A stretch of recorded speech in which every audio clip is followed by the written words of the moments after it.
We are one. ನಾವು ಒಂದಾಗಿದ್ದೇವೆ. No up, no down.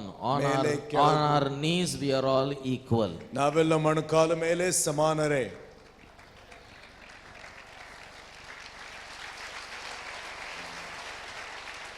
ಇದು ಯಾಕೆ ಹೇಳ್ತಾ ಇದ್ದೇನೆ ಅಂದ್ರೆ ಈ ಕಿರೀಟ ರೋಗ, the sickness of being crowned, ಈ ಕಿರೀಟ ರೋಗ ನಮ್ಮ ಸಭಾಪಾಲಕರಲ್ಲಿ ಸ್ವಲ್ಪ ಜಾಸ್ತಿ ಐತೆ. this sickness is little more in the pastors. ನಾನು ಲೀಡರ್ ಅಪ್ಪ, ನಾನು ಸೀನಿಯರ್ ಪಾಸ್ಟರೇ ಯಪ್ಪೋ, ನಾನೇನು. But you know what, we are servants of God. ನಾವು ದೈವ ಸೇವಕರಾಗಿದ್ದೇವೆ. Hallelujah. Hallelujah. So when you are having your co-workers, love them, honor them, they will not leave you. ನಿಮ್ಮ ಜೊತೆ ಸೇವಕರು ಇರುವಾಗ ಕೆಲಸಗಾರರು ಅವರನ್ನ ಪ್ರೀತಿಸಿರಿ, ಗೌರವಿಸಿರಿ, ಅವರು ನಿಮ್ಮನ್ನು ಬಿಟ್ಟು ಹೋಗುವುದಿಲ್ಲ. Together we will win North Karnataka for Jesus. ಜೊತೆ ಸೇರಿ ಯೇಸುವಿಗಾಗಿ ಉತ್ತರ ಕರ್ನಾಟಕವನ್ನು ಗೆಲ್ಲೋಣ. Amen. Amen. ಸೊ ಕೊನೆಯ ಸೆಷನ್ಗಾಗಿ ನಾವು ಸಿದ್ಧವಾಗಿದ್ದೇವಾ? Amen. ಜೋರಾಗಿ ಒಂದ್ಸಾರಿ ಚಪ್ಪಾಳೆ ತಟ್ಟಿ ದೇವರಿಗೆ ಸ್ತೋತ್ರ ಸಲ್ಲಿಸೋಣ ಪ್ರಿಯರೇ.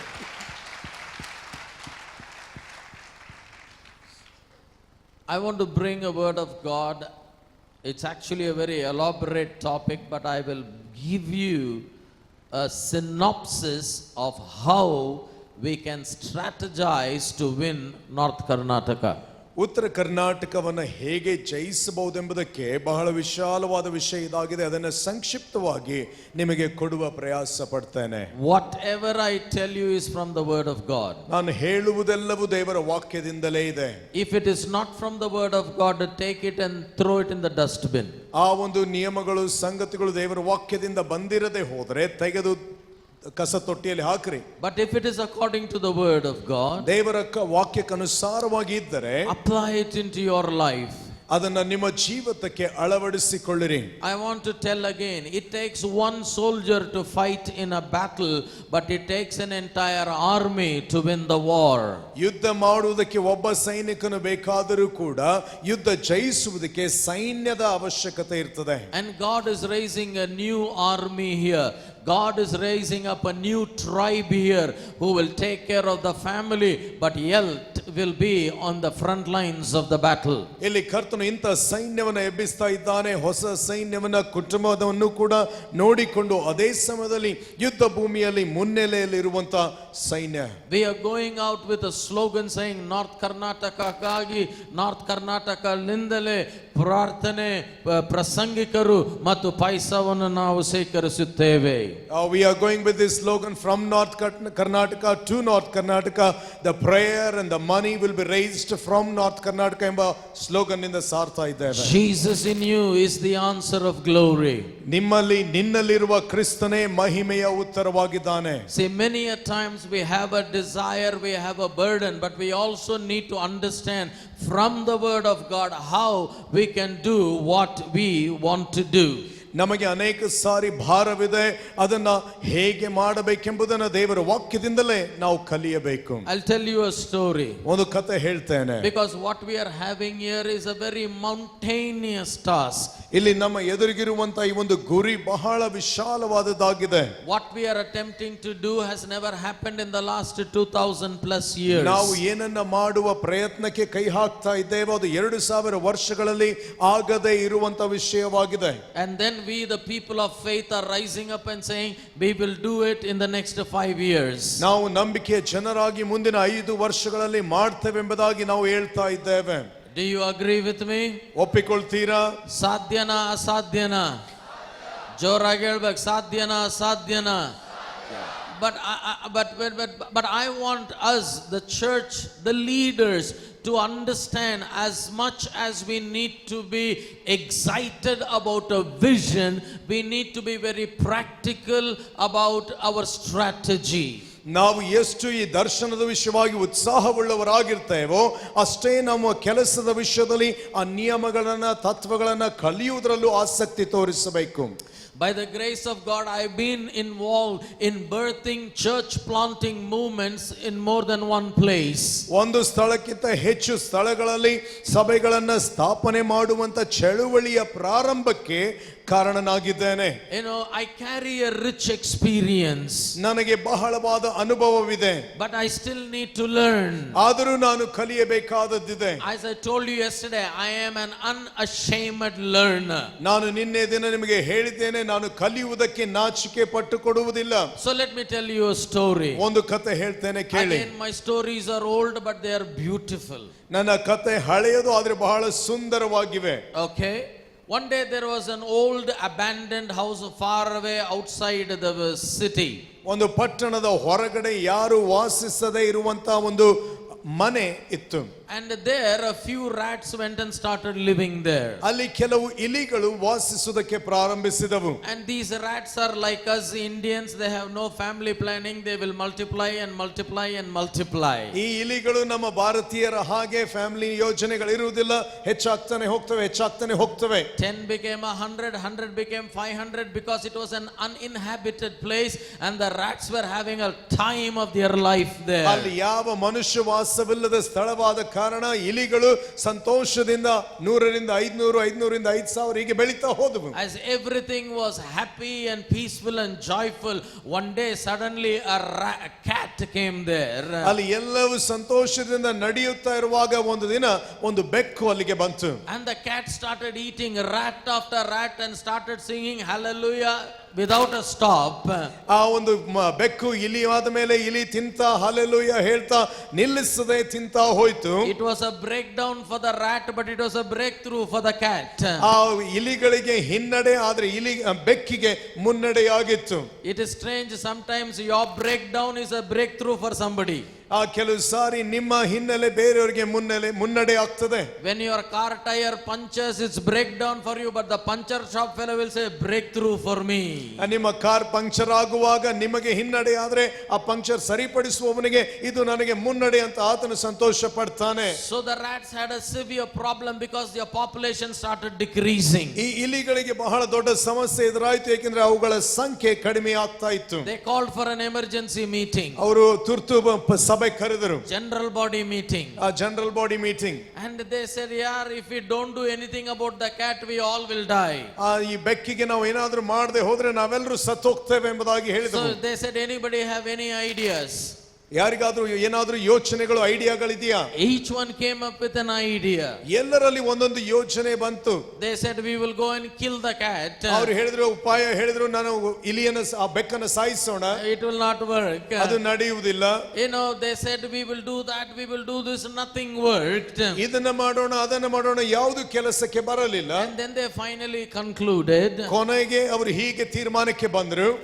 We run faster than a cat. ನಾವು ಬೆಕ್ಕಿಗಿಂತ ವೇಗವಾಗಿ ಓಡುವುದಾದ್ರೆ, but the reason we are getting caught and killed is because we don't have an advance warning that the cat is coming. ನಾವು ಬೆಕ್ಕಿಗಿಂತ ಜೋರಾಗಿ ಓಡಬಲ್ಲೆವು, ಆದರೂ ಕೂಡ ಬೆಕ್ಕು ನಮಗೆ ಹಿಡಿಯುವುದಕ್ಕೆ ಕಾರಣ ಏನಂದ್ರೆ ನಮಗೆ ಮುನ್ನೆಚ್ಚರಿಕೆಯ ಯಾವ ಸೂಚನೆಗಳು ಸಿಗುವುದಿಲ್ಲ. So if we get an advance warning, ಬೆಕ್ಕು ಬರ್ತಾ ಇದೆ ಅಂದ್ರೆ we can run away from there. ನಮಗೆ ಮುಂಚೆಯೇ ಎಚ್ಚರಿಕೆ ಕೇಳಿದ್ರೆ, when the moment we hear the cat coming, we can escape. So how to give advance warning now? ಈ ಒಂದು ಮುನ್ನೆಚ್ಚರಿಕೆ ಹೇಗೆ ಕೊಡುವುದು? ಮತ್ತೆ ಕಮಿಟಿಯಲ್ಲಿ ಚರ್ಚೆ ಆಯಿತು. ಮತ್ತೆ ಅಲ್ಲಿ there was so much of discussion. Then finally one young rat stood up. ಅಲ್ಲಿ ಒಂದು ಯವನಸ್ಥ ಇಲಿ ಎದ್ದು ನಿಂತು ಹೇಳ್ತು. He said, "I have a brilliant idea." ನನಗೆ ವಿಶೇಷವಾದ ಉಪಾಯ ನನ್ನಲ್ಲುಂಟು. He said, "We will take a bell. ನಾವು ಗಂಟೆಯನ್ನ and we will tie it around the cat's neck. ಆ ಬೆಕ್ಕಿನ ಕುತ್ತಿಗೆಗೆ ಕಟ್ಟೋಣ. And every time the cat is coming, ಪ್ರತಿ ಸಾರಿ ಬೆಕ್ಕು ಬರುವಾಗ the bell will ring. ಆ ಒಂದು ಗಂಟೆಯ ಶಬ್ದವಾಗ್ತದೆ. The moment we hear the bell, we will run into our holes. ಆ ಗಂಟೆ ಶಬ್ದ ಕೇಳ್ತಿದ್ದಂಗೆ ನಾವು ಓಡಿ ಹೋಗೋಣ. Everybody said hallelujah. ಎಲ್ಲರೂ ಹೇಳಿದ್ರು hallelujah. They started celebrating the young man. Kya idea hai sir ji. ಆ ಯವನಸ್ಥನನ್ನ ಎಲ್ಲರೂ ಹೊಗಳಲಿಕ್ಕೆ ಪ್ರಾರಂಭಿಸಿದ್ರು. ಒಳ್ಳೆ ಉಪಾಯ, super idea, ಒಳ್ಳೆ ಉಪಾಯ. Then one old rat stood up and said, "Hey, ಎಲ್ಲರೂ ಸುಮ್ಮನೆ ಇರಲಿ, ಸ್ವಲ್ಪ ಸುಮ್ಮನೆ." ಅಲ್ಲಿ ಒಂದು ಹಿರಿಯ ಮುದಿ ಇಲಿ ಎದ್ದು ನಿಂತು ಹೇಳ್ತೀವಿ, everybody be quiet for a moment. He said, "Idea is good." ಅದನ್ನ ಹೇಳ್ದ, ಒಳ್ಳೆ ಉಪಾಯ. ನಿಮ್ಮಲ್ಲಿ ಯಾ ಇಲಿ ಹೋಗಿ ಬೆಕ್ಕು ಕುತ್ತಿಗೆಗ ಅದು ಕಟ್ಟದ ಅದು ಹೇಳ್ರಲ್ಲಪ್ಪ ಅಂತ ಕೇಳ್ದ. He said, "Which of you will go and tie the bell to cat?"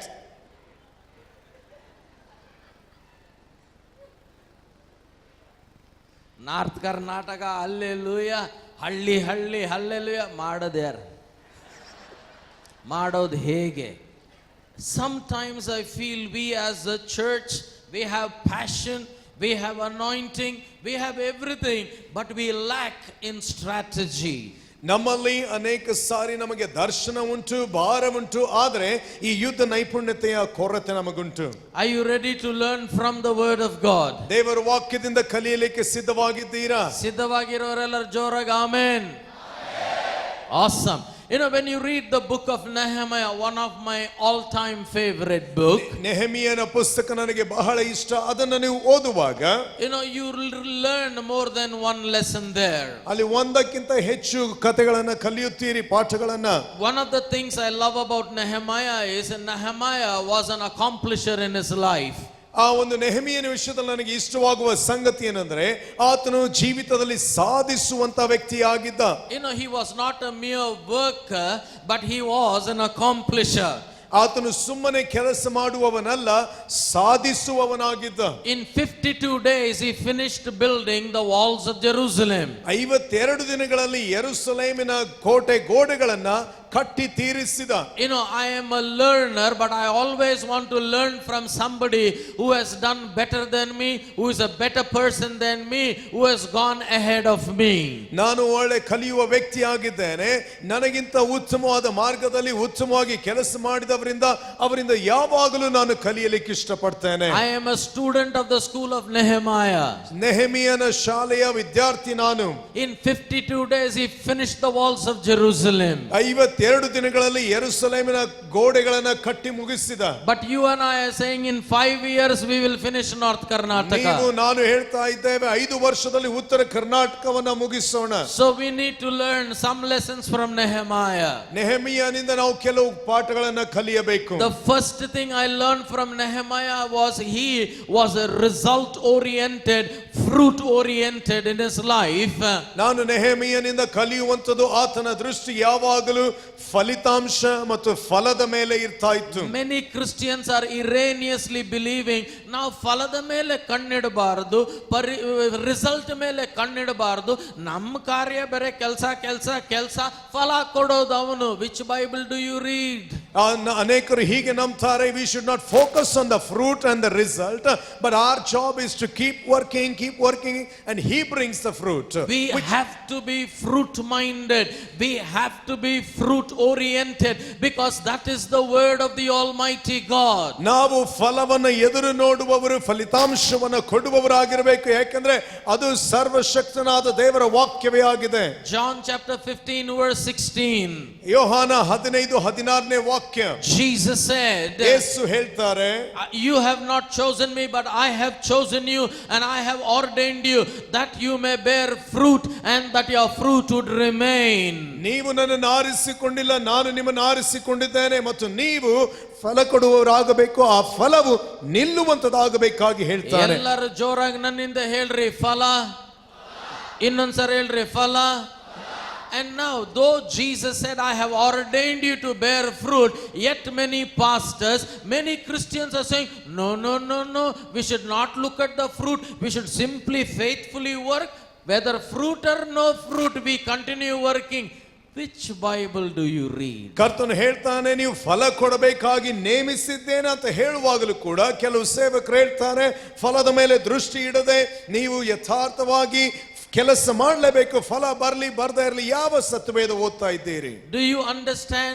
I can work without bearing fruit, but I can never bear fruit without working. ನಾನು ಫಲ ಪಡೆಯದೆ ಕೆಲಸ ಮಾಡಬಹುದು, ಆದರೆ ಕೆಲಸ ಮಾಡದೆ ಫಲ ಹೊಂದಲಿಕ್ಕೆ ಸಾಧ್ಯವಿಲ್ಲ.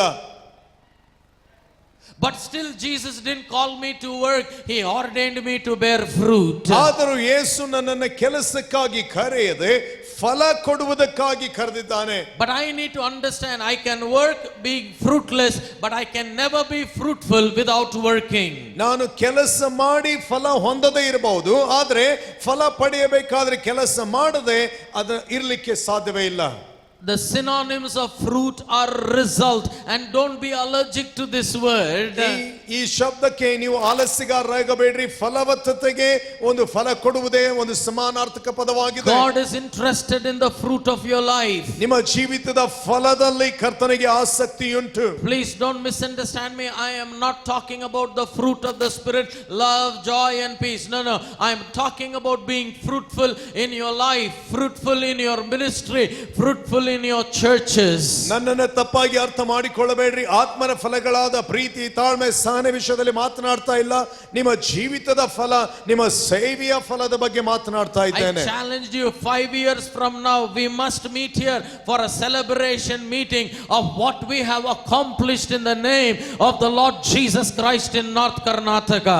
ಇಂದಿನಿಂದ 5 ವರ್ಷಗಳ ನಂತರ ಯೇಸು ಕ್ರಿಸ್ತನ ನಾಮದಲ್ಲಿ ಉತ್ತರ ಕರ್ನಾಟಕದಲ್ಲಿ ನಾವೇನು ಸಾಧಿಸಿದ್ದೇವೆ ಎಂಬ ಸಂಭ್ರಮಾಚರಣೆಗೆ ನಾವು ಕೂಡಿ ಬರುವವರಾಗಬೇಕು. Our beginning may be small and we are not going to despise the days of a small beginning, but when we are going to end, we are going to envelop the entire North Karnataka, every district, every taluk, every village, and there will be 12 baskets remaining, because God is going to break the natural limitation upon our lives. ನಮ್ಮ ಅಲ್ಪ ಪ್ರಾರಂಭವನ್ನು ನಾವು ಹೀನಾಯ ಮಾಡುವುದಿಲ್ಲ, ಏಕೆಂದರೆ ಇದರಿಂದ ಮುಂದೆ ನಾವು ಮುಂದುವರಿದು ಬೆಳೆದು ಸಂಪೂರ್ಣ ಉತ್ತರ ಕರ್ನಾಟಕವನ್ನ ಆವರಿಸಿಕೊಳ್ಳಲಿಕ್ಕಿದ್ದೇವೆ. ಏಕೆಂದರೆ ಕರ್ತನು ಸ್ವಾಭಾವಿಕ ಮಿತಿಗಳನ್ನು ಮುರಿದು ನಮ್ಮನ್ನು ಹೆಚ್ಚಿಸಲಿಕ್ಕಿದ್ದಾನೆ. I want to keep your mind upon the fruit. I want to keep your mind upon the result. But how are we going to reach there? The path that we are going to take, the way we are going to adopt is very critically important. ನಮ್ಮ ದೃಷ್ಟಿ ಆ ಫಲದ ಮೇಲೆ, ಫಲಿತಾಂಶದ ಮೇಲೆ ಇರಬೇಕಾಗಿ ಬಯಸ್ತೇನೆ. ಆದರೆ ಆ ಫಲಿತಾಂಶವನ್ನು ಪಡೆಯೋದಕ್ಕೆ ನಾವು ಆರಿಸಿಕೊಳ್ಳುವ ಮಾರ್ಗ ವಿಧಾನಗಳು ಕೂಡ ಬಹು ಮುಖ್ಯವಾಗ್ತವೆ. Now listen very carefully. In the book of Nehemiah, I want to take you step by step and leave you with something that will burn within your heart. ಈ ನೆಹೆಮೀಯನ ಪುಸ್ತಕದಿಂದ ಕೆಲವು ಸಂಗತಿಗಳನ್ನು ನಿಮಗೆ ಘೋಷಿಸ್ತೇನೆ, ಹೇಳಲಿಕ್ಕಿದ್ದೇನೆ. ಅವುಗಳು ನಮ್ಮ ಹೃದಯದಲ್ಲಿ ಹೊತ್ತಿ ಉರಿಯುವಂತವುಗಳಾಗಲಿಕ್ಕಿವೆ. But listen very carefully. When you talk about ministry, when you talk about a church, when you talk about church planting, I want to take you to the cradle where every ministry must be births. ಎಲ್ಲ ಸೇವೆಗಳು ಹುಟ್ಟಬೇಕಾದ ಆ ಜನ್ಮ ಸ್ಥಳಕ್ಕೆ ನಾನು ನಿಮ್ಮನ್ನು ನಡೆಸಲಿಕ್ಕಿದ್ದೇನೆ. ಏಕೆಂದರೆ ನಾವು ಸಭೆ ಸ್ಥಾಪನೆಗಳು ಫಲವತ್ತತೆ ಬಗ್ಗೆ ಮಾತನಾಡ್ತಾ ಇದ್ದೇವೆ. ನಾವು ಅಲ್ಲಿ ನೋಡುವವರಾಗಿದ್ದೇವೆ. If you and I do not have this in our lives, then whatever work, small or big, great or small or great, is going to be of absolute no importance. ನಾವು ಈ ವಿಷಯಗಳನ್ನು ಅರ್ಥ ಮಾಡಿಕೊಳ್ಳದೆ ಹೋದರೆ ಚಿಕ್ಕದಾಗಲಿ ದೊಡ್ಡದಾಗಲಿ ಯಾವುದು ಬೆಲೆ ಇಲ್ಲದಂತ ಸ್ಥಿತಿಯನ್ನು ಸೇರುವಂತದಾಗ್ತದೆ. Listen to me, my brother, my sister. You know, when you read in Nehemiah chapter 1 verse 4, Nehemiah 1:4 ವಾಕ್ಯ ನೀವು ಓದುವಾಗ, you and I need to understand that Nehemiah was living a very comfortable life. ಒಂದು ಸಂಗತಿಯನ್ನು ನಾವು ಅರ್ಥ ಮಾಡಿಕೊಳ್ಳಬೇಕು. ನೆಹೆಮೀಯನು ಬಹಳ ಸುಖದಾಯಕ ಜೀವಿತ ಜೀವಿಸ್ತಾ ಇದ್ದ. He was working in the king's palace. ಅರಸನ ಅರಮನೆಯಲ್ಲಿ ಆತನು ಕೆಲಸ ಮಾಡ್ತಾ ಇದ್ದ. But the Bible says one day his cousin Hanani from Jerusalem came to visit him. ಒಂದು ದಿನ ಆತನ ಸಹೋದರ ಹನಾನಿ ಯೆರೂಸಲೇಮಿನಿಂದ ಈತನನ್ನ ಭೇಟಿಯಾಗಲಿಕ್ಕೆ ಬಂದ. And the Bible says, a matter of factly, Nehemiah asked Hanani, how are the people doing in Israel and in Jerusalem? ಹನಾನಿಗೆ ನೆಹೆಮೀಯನು ಕೇಳ್ತಾನೆ, ಇಸ್ರಾಯೇಲ್ ಜನರು ಮತ್ತು ಯೆರೂಸಲೇಮಿನವರು ಹೇಗಿದ್ದಾರೆ ಅಂತ ಕೇಳ್ತಾನೆ. The answer of Hanani is in the verse 3. 3ನೇ ವಾಕ್ಯದಲ್ಲಿ ಹನಾನಿಯ ಉತ್ತರವಿದೆ. And they said unto me, the remnant that are left there of the captivity in the province are in great affliction and reproach. The wall of Jerusalem is broken down and the gates are burnt with fire. ಅವನು ಹೇಳ್ತಾನೆ, ಅವರು ನನಗೆ ಸೆರೆಯವರೊಳಗೆ ತಪ್ಪಿಸಿಕೊಂಡು ಆ ಸಂಸ್ಥಾನದಲ್ಲಿ ವಾಸಿಸುತ್ತಿರುವವರು ಮಹಾ ಕಷ್ಟ ನಿಂದೆಗಳಿಗೆ ಒಳಗಾಗಿದ್ದಾರೆ. ಯೆರೂಸಲೇಮಿನ ಪೌಳಿಗೋಡೆಯು ಕೆಡವಲ್ಪಟ್ಟಿರುತ್ತದೆ, ಅದರ ಬಾಗಿಲುಗಳು ಬೆಂಕಿಯಿಂದ ಸುಡಲ್ಪಟ್ಟಿರುತ್ತವೆ ಎಂದು ಹೇಳಿದನು. I am trying to draw a parallel between the times of Nehemiah and our times as we are sitting here today. ನೆಹೆಮೀಯನ ಕಾಲಕ್ಕೂ ನಮ್ಮ ಕಾಲಕ್ಕೂ ಒಂದು ಹೋಲಿಕೆಯನ್ನ ರೂಪಿಸುವ ಪ್ರಯತ್ನ ಮಾಡ್ತಾ ಇದ್ದೇನೆ. Suddenly, matter of factly, Hanani has exposed Nehemiah that the people of God are in reproach, the people of God are defeated, the people of God are are oppressed and the walls of Jerusalem are broken down, the gates are burned out. Suddenly a reality, a situation is hitting Nehemiah. ಹನನಿಯ ನೆಹೆಮೀಯನಿಗೆ ವಿವರಿಸಿ ಹೇಳ್ತಾನೆ, ಯೆರೂಸಲೇಮಿನಲ್ಲಿರುವಂತಹ ದೇವಜನರು ಕಷ್ಟ ನಿಂದೆಗಳಿಗೆ ಒಳಗಾಗಿದ್ದಾರೆ, ಅದರ ಗೋಡೆಗಳು ಮುರಿಯಲ್ಪಟ್ಟಿವೆ, ಬಾಗಿಲುಗಳು ಸುಟ್ಟು ಹಾಕಲ್ಪಟ್ಟಿವೆ ಮತ್ತು ಸತ್ಯವನ್ನ ಆತನ ಮುಂದೆ ತೆರೆದಿಡ್ತಾನೆ. Like Nehemiah was exposed to the situation of the people of God in Israel and Jerusalem, you and I are exposed to what destruction the world is going to on a daily basis in our lives. ಆ ನೆಹೆಮೀಯನ ಕಾಲದಲ್ಲಿ ಯೆರೂಸಲೇಮಿನ ಜನರು, ಇಸ್ರಾಯೇಲ್ ಜನರ ಒಂದು ಸ್ಥಿತಿಯು ಹೇಗೆ ಆತನ ಮುಂದೆ ವಿವರಿಸಲ್ಪಡ್ತೋ ಹಾಗೆಯೇ ನಮ್ಮ ಕಾಲದಲ್ಲಿ ಜನರು ಹಾದು ಹೋಗ್ತಾ ಇರುವಂತ ನಾಶನದ ಸಂಗತಿ ನಮ್ಮ ಮುಂದೆ ಎತ್ತಿ ಇಡಲ್ಪಟ್ಟಿದೆ. One of the things I can never understand about a church, one of the things I find it difficult to understand about a Christian is there is destruction all around the world, but they are walking singing hallelujah as though it never affects them. I am wondering, what is the state of your heart, my brother, my pastor, my sister? ನನ್ನ ಸಭೆಯಲ್ಲಿ ಒಂದು ಸಂಗತಿ, ಕ್ರೈಸ್ತರ ವಿಷಯದಲ್ಲಿ ಒಂದು ಸಂಗತಿ ಅರ್ಥವಾಗುವುದಿಲ್ಲ. ಇಷ್ಟೊಂದು ನಾಶನದ ಸಂಗತಿ ಸುತ್ತಲೂ ನಡೆಯುತ್ತಾ ಇದ್ದರು, ಅವರು ಹಾಲೆಲೂಯಾ ಹಾಡ್ತಾ ಸಂತೋಷವಾಗಿ ಬದುಕ್ತಾ ಇದ್ದಾರೆ. ನಿನ್ನ ಹೃದಯದ ಸ್ಥಿತಿ ಏನಾಗಿದೆ? How did Nehemiah react? ಇಲ್ಲಿ ನೆಹೆಮೀಯನು ಹೇಗೆ ಪ್ರತಿಕ್ರಿಯೆ ತೋರಿಸಿದನು? In the Bible says, ನಾಲ್ಕನೇ ವಾಕ್ಯದಲ್ಲಿ ಸತ್ಯವೇದ ಹೇಳ್ತದೆ, say as I am saying it, Rish, please. And it came to pass when I heard these words, I sat down and I wept and I mourned for many days. ಈ ಒಂದು ಸುದ್ದಿಯನ್ನ ಸಮಾಚಾರವನ್ನ ಕೇಳಿದ ತಕ್ಷಣ ನಾನು ಕೂತು ಗೋಳಾಡಿ ಅನೇಕ ದಿನಗಳವರೆಗೆ ನರಳಿದೆನೆಂಬುದಾಗಿ ಹೇಳ್ತಾನೆ. Now he is not saying I prayed, it comes only later. ಆತನು ಪ್ರಾರ್ಥನೆ ಮಾಡಿದ ಅಂತ ಹೇಳುವ ಭಾಗ ಮುಂದೆ ಬರ್ತದೆ. Please, we Christians will pray for anything and everything without understanding what we are praying for. ನಾವು ಯಾವ ಕಾರಣಕ್ಕಾಗಿ ಪ್ರಾರ್ಥಿಸ್ತಾ ಇದ್ದೇವೆ ಎಂಬ ತಿಳುವಳಿಕೆ ಇಲ್ಲದೆ ಎಲ್ಲದಕ್ಕೂ ನಾವು ಪ್ರಾರ್ಥನೆ ಮಾಡ್ತೇವೆ. Without understanding, don't jump into prayer. ಅರ್ಥ ಮಾಡಿಕೊಳ್ಳದೆ ಪ್ರಾರ್ಥನೆಯಲ್ಲಿ ಜಿಗಿಯಬೇಡಿರಿ. Prayer necessarily is not the answer for every problem in our lives. ನಮ್ಮ ಜೀವಿತದಲ್ಲಿ ಪ್ರತಿಯೊಂದು ಸಮಸ್ಯೆಗೆ ಪ್ರಾರ್ಥನೆ ಮಾತ್ರವೇ ಎಲ್ಲಾ ಸಮಯದಲ್ಲಿ ಉತ್ತರವಾಗುವುದಿಲ್ಲ. I will come to that a little later, but let us look at Nehemiah. He heard that the people are in trouble. He saw the people are in trouble. What did Nehemiah do? He says, I sat down and I started weeping and mourning because the people are in oppression and they are being destroyed. ಆ ಪ್ರಾರ್ಥನೆ ವಿಷಯವಾಗಿ ನಂತರ ಹೇಳ್ತೇನೆ. ಇಲ್ಲಿ ನೆಹೆಮೀಯನ ಈ ಸ್ಥಿತಿಯನ್ನು ಕೇಳುವಾಗ ಆತನು ಹೇಳ್ತಾನೆ, ಅದನ್ನ ಕೇಳಿ ನಾನು ಕೂತುಕೊಂಡು ಕಣ್ಣೀರಿಟ್ಟನು, ಗೋಳಾಡಿದನೆಂಬುದಾಗಿ. ಯಾಕೆಂದ್ರೆ ಇಸ್ರಾಯೇಲರ ಸ್ಥಿತಿ ಆತನ ಮುಂದಿತ್ತು. Putta, please freeze North Karnataka.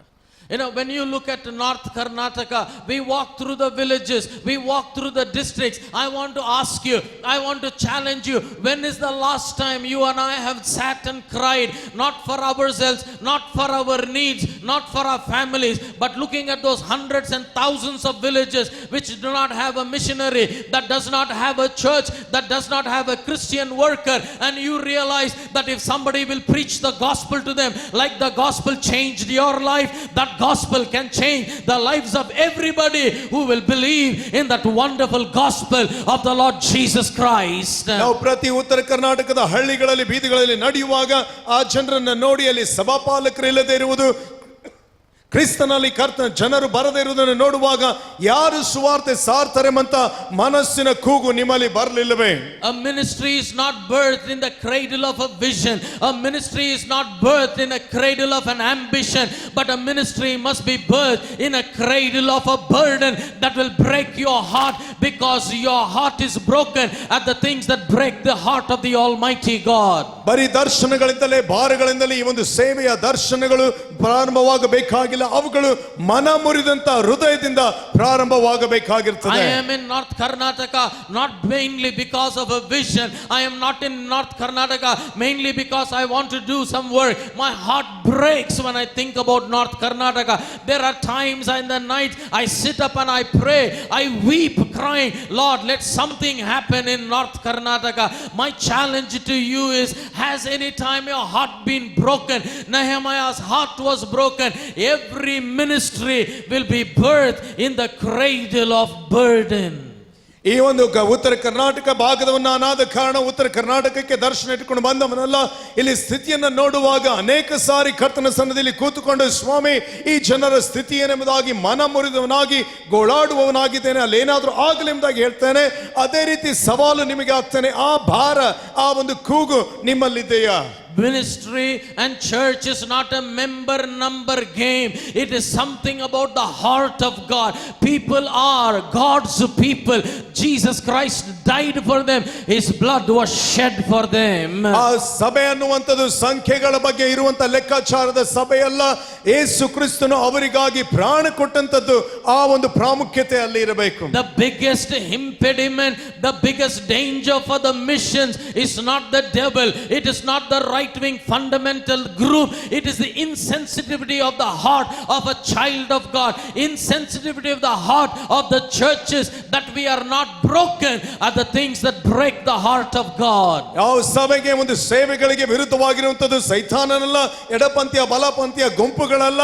ಆ ಒಂದು ಸಭೆಗಳು ದೇವ ಸೇವಕರು ಅಲ್ಲಿರುವ ಅಗತ್ಯತೆಯನ್ನು ಗ್ರಹಿಸದೆ ಕಠಿಣ ಮನಸ್ಸುಳ್ಳವರಾಗಿರುವುದೇ ಕಾರಣವಾಗಿದೆ. Vision will prepare you for victory, but when you have burden in your heart, it will prepare you even to die for the vision.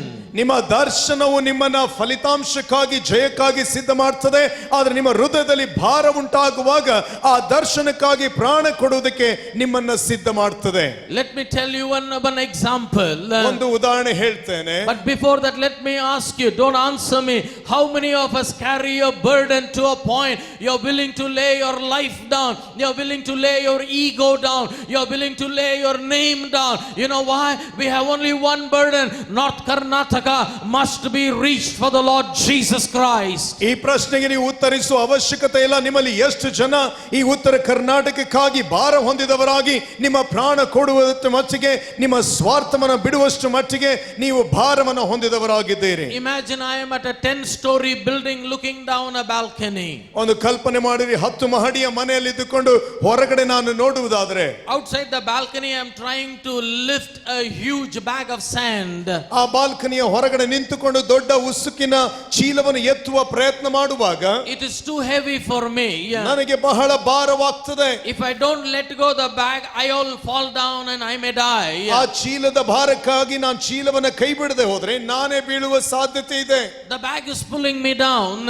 ಆ ಒಂದು ಚೀಲ ನನ್ನನ್ನೇ ಕೆಳಗೆ ಎಳಿತಾ ಇದೆ. Question: ಪ್ರಶ್ನೆ, am I going to not leave the bag and fall down and die, or leave the bag?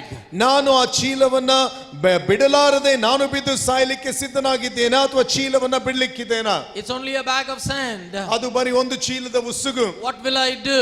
ನಾನೇನ್ ಮಾಡ್ತೇನೆ? I leave the bag. ಆ ಚೀಲವನ್ನ ಬಿಡ್ತೇನೆ. Because that is common sense. ಅದು ಸಾಮಾನ್ಯ ಜ್ಞಾನ. Now story change. ಈಗ ಕತೆ ಬದಲಾಗ್ತದೆ.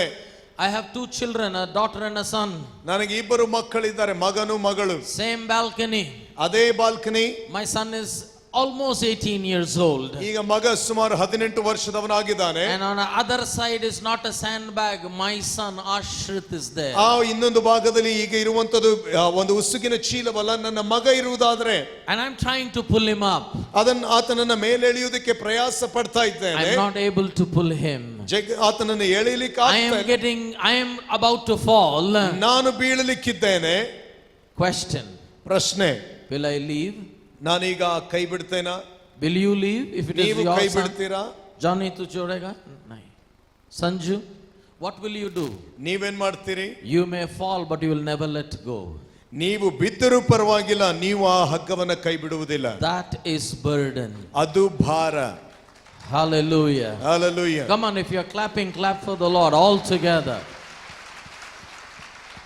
But that sad part is we've become so insensitive to the heartbeat of the Almighty God. ಆದರೆ ದುಃಖಕರ ಸಂಗತಿ ಏನೆಂದ್ರೆ ದೇವರ ಹೃದಯ ಬಡಿತವನ್ನೇ ಅರ್ಥ ಮಾಡಿಕೊಳ್ಳಲಾರದಷ್ಟು ಕಠಿಣ ಹೃದಯಗಳು ನಾವಾಗಿದ್ದೇವೆ. People have a question, Anna, where do you get the burden from? Good question. ಕೆಲವರು ಜನರಿಗೆ ಪ್ರಶ್ನೆ ಇರ್ತದೆ, ನಾವು ನಿಮಗೆ ಆ ಭಾರ ಎಲ್ಲಿಂದ ಬರ್ತದೆ? ಒಳ್ಳೆ ಪ್ರಶ್ನೆ.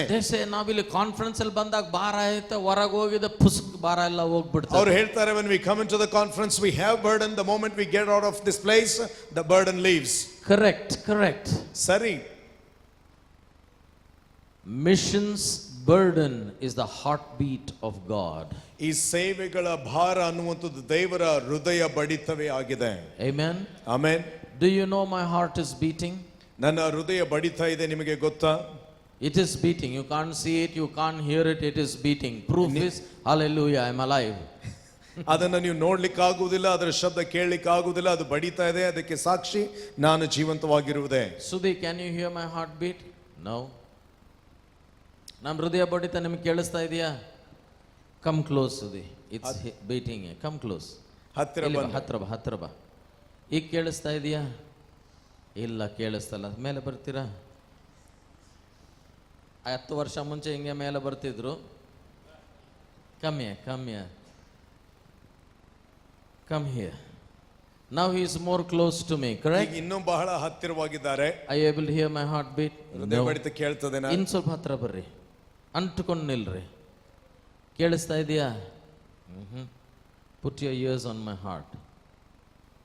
ಕೇಳಿಸ್ತಾ ಇದೆಯಾ? ಕೇಳಿಸ್ತಾ ಇದೆ. How could he hear? ಅವರಿಗೆ ಹೇಗೆ ಕೇಳಿಸ್ತು?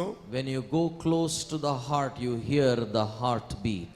ಆ ಹೃದಯಕ್ಕೆ ಹತ್ತಿರ ಹೋಗುವಾಗ ಅದರ ಬಡಿತ ನಿಮಗೆ ಕೇಳಿಸ್ತದೆ. ನೀವು ದೇವರಿಗೆ ಅಲ್ಲಿ ನಿಂತುಕೊಂಡು ದೇವರೇ ನಿನ್ನ ಹೃದಯ ಬಡಿತ ಅಂದ್ರೆ ಕೇಳಿಸಲ್ಲ. ಹೋಗ್ರಿ ದೇವರ ಹತ್ರ, ಪ್ರತಿದಿನ ವ್ಯಕ್ತಿಗತ ಪ್ರಾರ್ಥನೆಯಲ್ಲಿ, ಕೌಟುಂಬಿಕ ಪ್ರಾರ್ಥನೆಯಲ್ಲಿ ಹತ್ರ ಹೋಗಿ ದೇವರ ಹೃದಯ ಹತ್ರ ಇರ್ರಿ.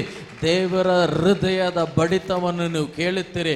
ಆ ಹೃದಯದ ಬಡಿತವೇ ಮಿಷನ್ಸಿನ ಒಂದು ಭಾರ. If you stand at a distance and ask God to, Lord, I'm not able to hear your heartbeat, that does not happen. You have to get close to God, and then only you will be able to, on a daily basis, you will be able to hear the heartbeat of God. The source of burden is the Almighty God, but you need to be close to the heart of God. ಆ ಒಂದು ಭಾರಕ್ಕೆ ಮೂಲವು ಸರ್ವಶಕ್ತನಾದ ದೇವರೇ ಆಗಿದ್ದಾನೆ. ಅದು ನಿಮಗೆ ಬರಬೇಕಾದ್ರೆ ನೀವು ಆತನ ಹೃದಯಕ್ಕೆ ಹತ್ತಿರವಾಗಬೇಕು. Vision prepares you for victory. ದರ್ಶನ ಜಯಕ್ಕೆ ನಿಮ್ಮನ್ನು ಸಿದ್ಧಗೊಳಿಸುತ್ತದೆ.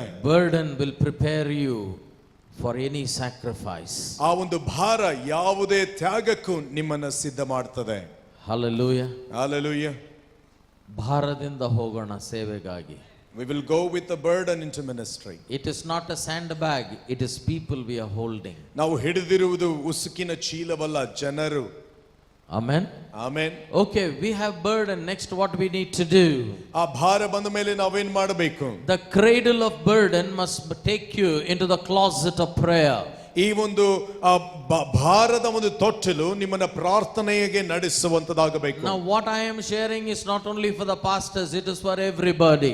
ಈಗ ನಾನು ಹೇಳುವಂತ ವಿಷಯ ಸಭಾಪಾಲಕರಿಗಷ್ಟೇ ಅಲ್ಲ, ಪ್ರತಿಯೊಬ್ಬರಿಗೂ ಅನ್ವಯಿಸುವಂತದಾಗಿದೆ. Nehemiah went into prayer and the Bible says he started fasting and praying, or let me put the order right, prayer and fasting.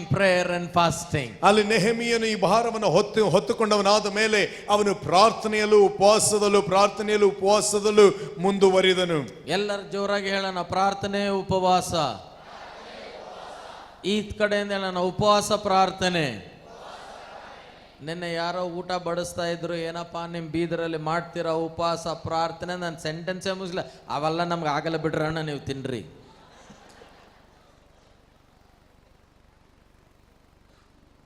Prayer is important. Fasting and prayer is more important. ಪ್ರಾರ್ಥನೆ ಮುಖ್ಯ, ಉಪವಾಸ ಪ್ರಾರ್ಥನೆ ಇನ್ನೂ ಮುಖ್ಯ. ಅನಿಲ ನಾನೇನು ಹೇಳ್ತಾ ಇದ್ದೆ, ಪ್ರತಿದಿನ ಪ್ರಾರ್ಥನೆ, ಸಾಪ್ತಾಹಿಕ ಉಪವಾಸ. ನಿನ್ನೆ ಅನಿಲಣ್ಣ ಅವ್ರು ಹೇಳ್ತಾ ಇದ್ರು daily prayer and once in a week fasting prayer. But I am telling you, pastors, leaders, fasting must be our culture. ಸಭಾಪಾಲಕರೇ, ನಾಯಕರೇ ಹೇಳ್ತಾನೆ, ಉಪವಾಸವು ನಮ್ಮ ಸಂಸ್ಕೃತಿ ಆಗಬೇಕು. You know, for us to win North Karnataka, ಉತ್ತರ ಕರ್ನಾಟಕವನ್ನು ಜಯಿಸಬೇಕಾದ್ರೆ ಇಲ್ಲಿ ಸೇರಿ ಬಂದ ಪ್ರತಿಯೊಬ್ಬರು ಪ್ರತಿ ದಿನ ನಾವು ನಾರ್ತ್ ಕರ್ನಾಟಕಕ್ಕಾಗಿ ಪ್ರಾರ್ಥನೆ ಮಾಡಲೇಬೇಕು. ಇಲ್ಲಿ ಬಂದ everybody who has gathered in this place, every day you must pray for North Karnataka. ಜೋರಾಗಿ ನನ್ನ ಹಿಂದೆ ಕನ್ನಡದ ಹೇಳ್ರಿ, ಪ್ರತಿದಿನ ಪ್ರಾರ್ಥನೆ. ಸ್ವಲ್ಪ ಗಟ್ಟಿಯಾಗಿ, ಪ್ರತಿದಿನ ಪ್ರಾರ್ಥನೆ. ಯಾರಿಗಾಗಿ ಪ್ರಾರ್ಥನೆ? ನಾರ್ತ್ ಕರ್ನಾಟಕಕ್ಕಾಗಿ ಪ್ರಾರ್ಥನೆ. We're going to pray for North Karnataka every day. But this fasting and prayer is something that will give you a breakthrough where normally you don't get a breakthrough. ನಾವು ಪ್ರತಿದಿನ ಉತ್ತರ ಕರ್ನಾಟಕಕ್ಕಾಗಿ ಪ್ರಾರ್ಥನೆ ಮಾಡಲಿಕ್ಕಿದ್ದೇವೆ. ಈ ಉಪವಾಸ ಪ್ರಾರ್ಥನೆ ಸಾಮಾನ್ಯವಾಗಿ ನಿಮಗೆ ಮುನ್ನಡೆ ಸಿಗದೇ ಇರುವಂತಹ ಸ್ಥಳಗಳಲ್ಲಿ ನಿಮ್ಮನ್ನು ನಡೆಸುವಂತದಾಗಿದೆ. I honestly don't have a lot of time, but I will just give you one verse in Matthew chapter 17 when the disciples could not cast the devil out. ಆ ಸಮಯ ಕಡಿಮೆ ಇರುವ ಕಾರಣ ಒಂದು ಸಂಗತಿಯನ್ನು ಹೇಳ್ತೇನೆ. ಮತ್ತಾಯ 17ನೇ ಅಧ್ಯಾಯದಲ್ಲಿ ಶಿಷ್ಯರು ದುರಾತ್ಮವನ್ನ ಓಡಿಸಲಿಕ್ಕೆ ಆಗದೇ ಇರುವಂತ ಸಮಯದಲ್ಲಿ, it is not they did not, they could not. ಅವರು ಮಾಡಲಿಲ್ಲ ಅಂತ ಹೇಳುವುದಿಲ್ಲ, ಅವರಿಗೆ ಮಾಡಲಿಕ್ಕೆ ಆಗಲಿಲ್ಲ ಅಂತ ಹೇಳ್ತದೆ. Jesus tells them, O you of unbelief. ಓ ಅಲ್ಪ ವಿಶ್ವಾಸಿಗಳೇ ಅಂತ ಕರ್ತನು ಹೇಳ್ತಾನೆ. And then he says, ನಂತರ ಯೇಸು ಸ್ವಾಮಿ ಹೇಳ್ತಾರೆ, please listen carefully, ಲಕ್ಷ್ಯ ಕೊಟ್ಟು ಕೇಳಿರಿ, this kind does not go but by prayer and fasting. ಈ ಇಂಥ ದುರಾತ್ಮಗಳು ಉಪವಾಸ ಪ್ರಾರ್ಥನೆ ಇಲ್ಲದೆ ಹೋಗುವುದಿಲ್ಲ. What I understand is if there is a this kind of a demon, there is a that kind of a demon. ಇದರಿಂದ ನನಗೆ ಅರ್ಥವಾಗ್ತದೆ, ಇಂಥ ರೀತಿಯ ಒಂದು ದುರಾತ್ಮ, ಅಂತ ರೀತಿಯ ಒಂದು ದುರಾತ್ಮ. ಅಂತ ರೀತಿಗೆ ಉಪವಾಸ ಬೇಡ, ಇಂಥ ರೀತಿಗೆ ಉಪವಾಸ ಬೇಕು. ಅಲ್ಲಿ ಹೇಳ್ತದೆ, that kind of a demon does not need a fasting prayer, but this kind of a demon requires a fasting prayer. North Karnataka. I was about to say, ಇಂಥ ರೀತಿಯ ದುರಾತ್ಮ ನನ್ನೇ ನೋಡ್ತಾ ಇದ್ದೀನಿ ನಾನು. ಪಾಸ್ಟ್ರೇ,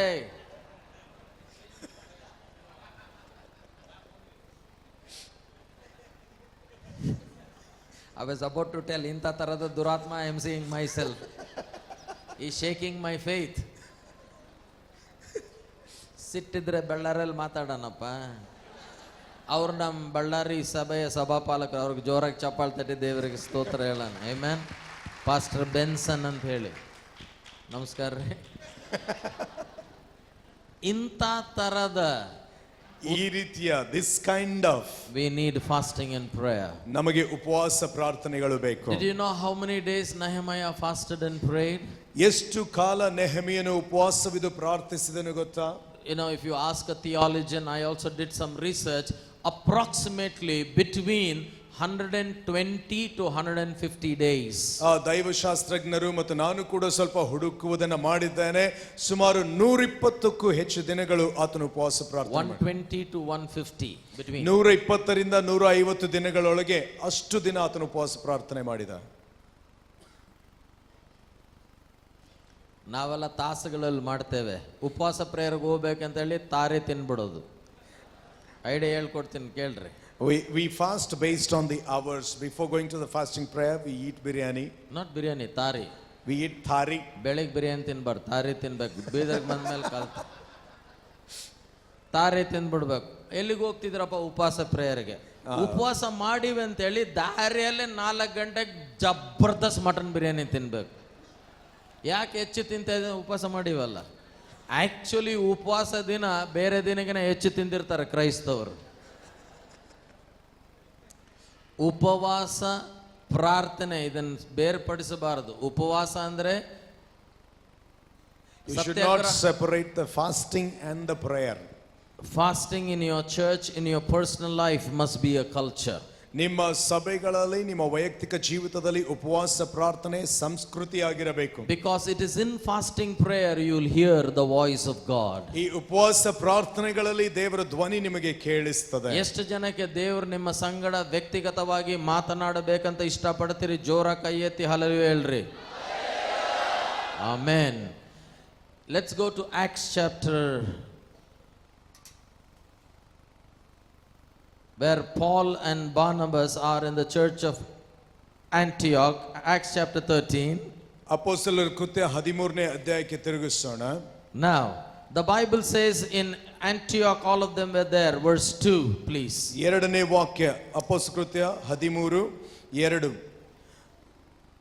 ಇವರು ಕರ್ತನನ್ನು ಸೇವಿಸುತ್ತಾ ಉಪವಾಸ ಮಾಡುತ್ತಾ ಇದ್ದಾಗ ಪವಿತ್ರಾತ್ಮನು ಉಪವಾಸ ಮಾಡುತ್ತಾ ಇದ್ದಾಗ ಆಗ ಪವಿತ್ರಾತ್ಮನು ನಾನು ಬಾರ್ನಬ ಸೌಲರನ್ನು ಕರೆದ ಕೆಲಸಕ್ಕಾಗಿ ಅವರನ್ನು ಪ್ರತ್ಯೇಕಿಸಿರಿ ಎಂದು ಹೇಳಿದನು. Amen. The great plan of God was revealed to them when they were in fasting and in prayer. ಅವರು ಉಪವಾಸ ಪ್ರಾರ್ಥನೆ ಮಾಡುತ್ತಾ ಇರುವಾಗ ದೇವರ ದೊಡ್ಡ ಯೋಜನೆಯು ಅವರಿಗೆ ತಿಳಿಸಲ್ಪಟ್ಟಿತು. ಅಟ್ಲೀಸ್ಟ್ ಕನಿಷ್ಠ ವಾರಕ್ಕೆ ಒಂದು ದಿವಸ north ಕರ್ನಾಟಕಕ್ಕಾಗಿ In a week, at least one day, you should be praying for fasting and praying for North Karnataka. Let me say it again in Kannada. ಕನಿಷ್ಠ ಪಕ್ಷ ವಾರದಲ್ಲಿ ಒಂದು ದಿವಸ ಈ ಉತ್ತರ ಕರ್ನಾಟಕಕ್ಕಾಗಿ ನಾನು ಉಪವಾಸ ಮಾಡಿ ಪ್ರಾರ್ಥನೆ ಮಾಡ್ತೇನೆ ಅಂದವರು ಜೋರಾಗಿ ಅಲ್ಲೆಲ್ಲೂ ಹೇಳ್ರಿ. ಇವತ್ತಿಂದ ಸ್ಟಾರ್ಟ್ ಮಾಡೋಣ, ಇವಾಗ್ಲಿಂದಲೇ. ಇಲ್ಲ ಇಲ್ಲ ಇಲ್ಲ, ಇಲ್ಲಿಂದ ಹೋದ್ಮೇಲೆ ಮಾಡೋಣ. ಆಮೆನ್. ಒಂದು ದಿವಸ, okay, One day. and Pastor Anil will give you what are the prayer points, what are the declarations, everything we will reach to you. ಎಲ್ಲ ನಾವು ಮಾಡಿದ್ದೇವೆ. ಆ ಎಲ್ಲ ಡಿಕ್ಲರೇಷನ್, ಪ್ರೇಯರ್, ಈ ಡೇಟಾ ಮ್ಯಾಪ್ ಎಲ್ಲ ಕೊಡ್ತೇವೆ. ಯಾವುದರಲ್ಲಿ ನಮ್ಮ ಸೇವೆಯ ಹೆಸರಿರಲ್ಲ. ಈ ಎಲ್ಲಾ ವಿಷಯಗಳ ವಿಷಯವಾಗಿ we will give you all the data and the declarations and the prayer points. We will give all of these to you, but in all these you will never see the name of our ministry. ನಾವಿಲ್ಲಿ ಬಂದಿದ್ದು ನಮ್ಮ chop ಹಾಕ್ಲಿಕ್ಕಲ್ಲ, ದೇವರ ರಾಜ್ಯವನ್ನು ಇಲ್ಲಿ ಕರೆತರಲಿಕ್ಕೆ. We haven't come here to put our seal on you, but the kingdom of God we want to see. Amen. Amen. So let us make a commitment. Prayer, number 1 is burden. Number 2, we need to be a people of prayer. ಪ್ರತಿದಿನ ಪ್ರಾರ್ಥನೆ, ಸಾಪ್ತಾಹಿಕ ಉಪವಾಸ. ನಾವು ಭಾರವುಳ್ಳವರಾಗಿರಬೇಕು. ಎರಡನೇದು ಪ್ರಾರ್ಥನೆ, ಪ್ರತಿದಿನ ಪ್ರಾರ್ಥನೆ, and every once in a week we have to fast and pray. ಎಲ್ಲರೂ ಜೋರಾಗಿ ನನ್ನಿಂದ ಕನ್ನಡದಲ್ಲಿ ಹೇಳ್ರಿ. ಪ್ರತಿದಿನ ಪ್ರಾರ್ಥನೆ, ಗಟ್ಟಿಯಾಗಿ ಹೇಳ್ಬೇಕು. ಪ್ರತಿದಿನ ಪ್ರಾರ್ಥನೆ, ಸಾಪ್ತಾಹಿಕ ಉಪವಾಸ, north ಕರ್ನಾಟಕಕ್ಕಾಗಿ. Amen. Amen. Hallelujah. Now, as I am taking you further, ಇನ್ನು ಮುಂದೆ ನಡೆಸ್ತಾ ಇರುವಂತೆ, yes, we need the burden, we need the prayer. ನಮಗೆ ಭಾರವು ಪ್ರಾರ್ಥನೆಯೂ ಬೇಕು, ನಿಜ. But we need to run after the vision of God. ನಾವು ದೇವರ ದರ್ಶನವನ್ನು ಕೂಡ ಅದನ್ನು ಬೆನ್ನತ್ತುವವರಾಗಬೇಕು. Sometimes God gives you the vision directly. Sometimes God gives the vision to somebody else.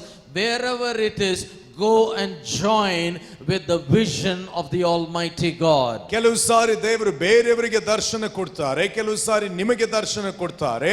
ಆ ದೇವರ ದರ್ಶನ ಎಲ್ಲೇ ಇದೆಯೋ ಅಲ್ಲಿ ಹೋಗಿ ನೀವು ಸೇರಿಕೊಳ್ಳಿರಿ. If you read Nehemiah chapter 2 verse 12, the Bible says, Nehemiah 2:12 ವಾಕ್ಯ ಓದುವಾಗ ಸತ್ಯವೇದ ಹೇಳ್ತದೆ, Nehemiah says, I did not share with everybody what God put into my heart.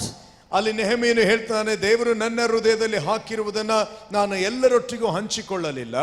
That means when Nehemiah was praying and fasting, God gave him a revelation of not only what to do, but how to do it. ಅದರ ಅರ್ಥ, ನೆಹೆಮೀಯನು ಉಪವಾಸ ಪ್ರಾರ್ಥನೆ ಮಾಡುವಾಗ ಏನು ಮಾಡಬೇಕೆಂಬುದನ್ನು ಅಷ್ಟೇ ಅಲ್ಲದೆ ಹೇಗೆ ಮಾಡಬೇಕೆಂಬ ವಿವರಣೆಯನ್ನು ಕರ್ತನು ಆತನಿಗೆ ಕೊಟ್ಟಿದ್ದ.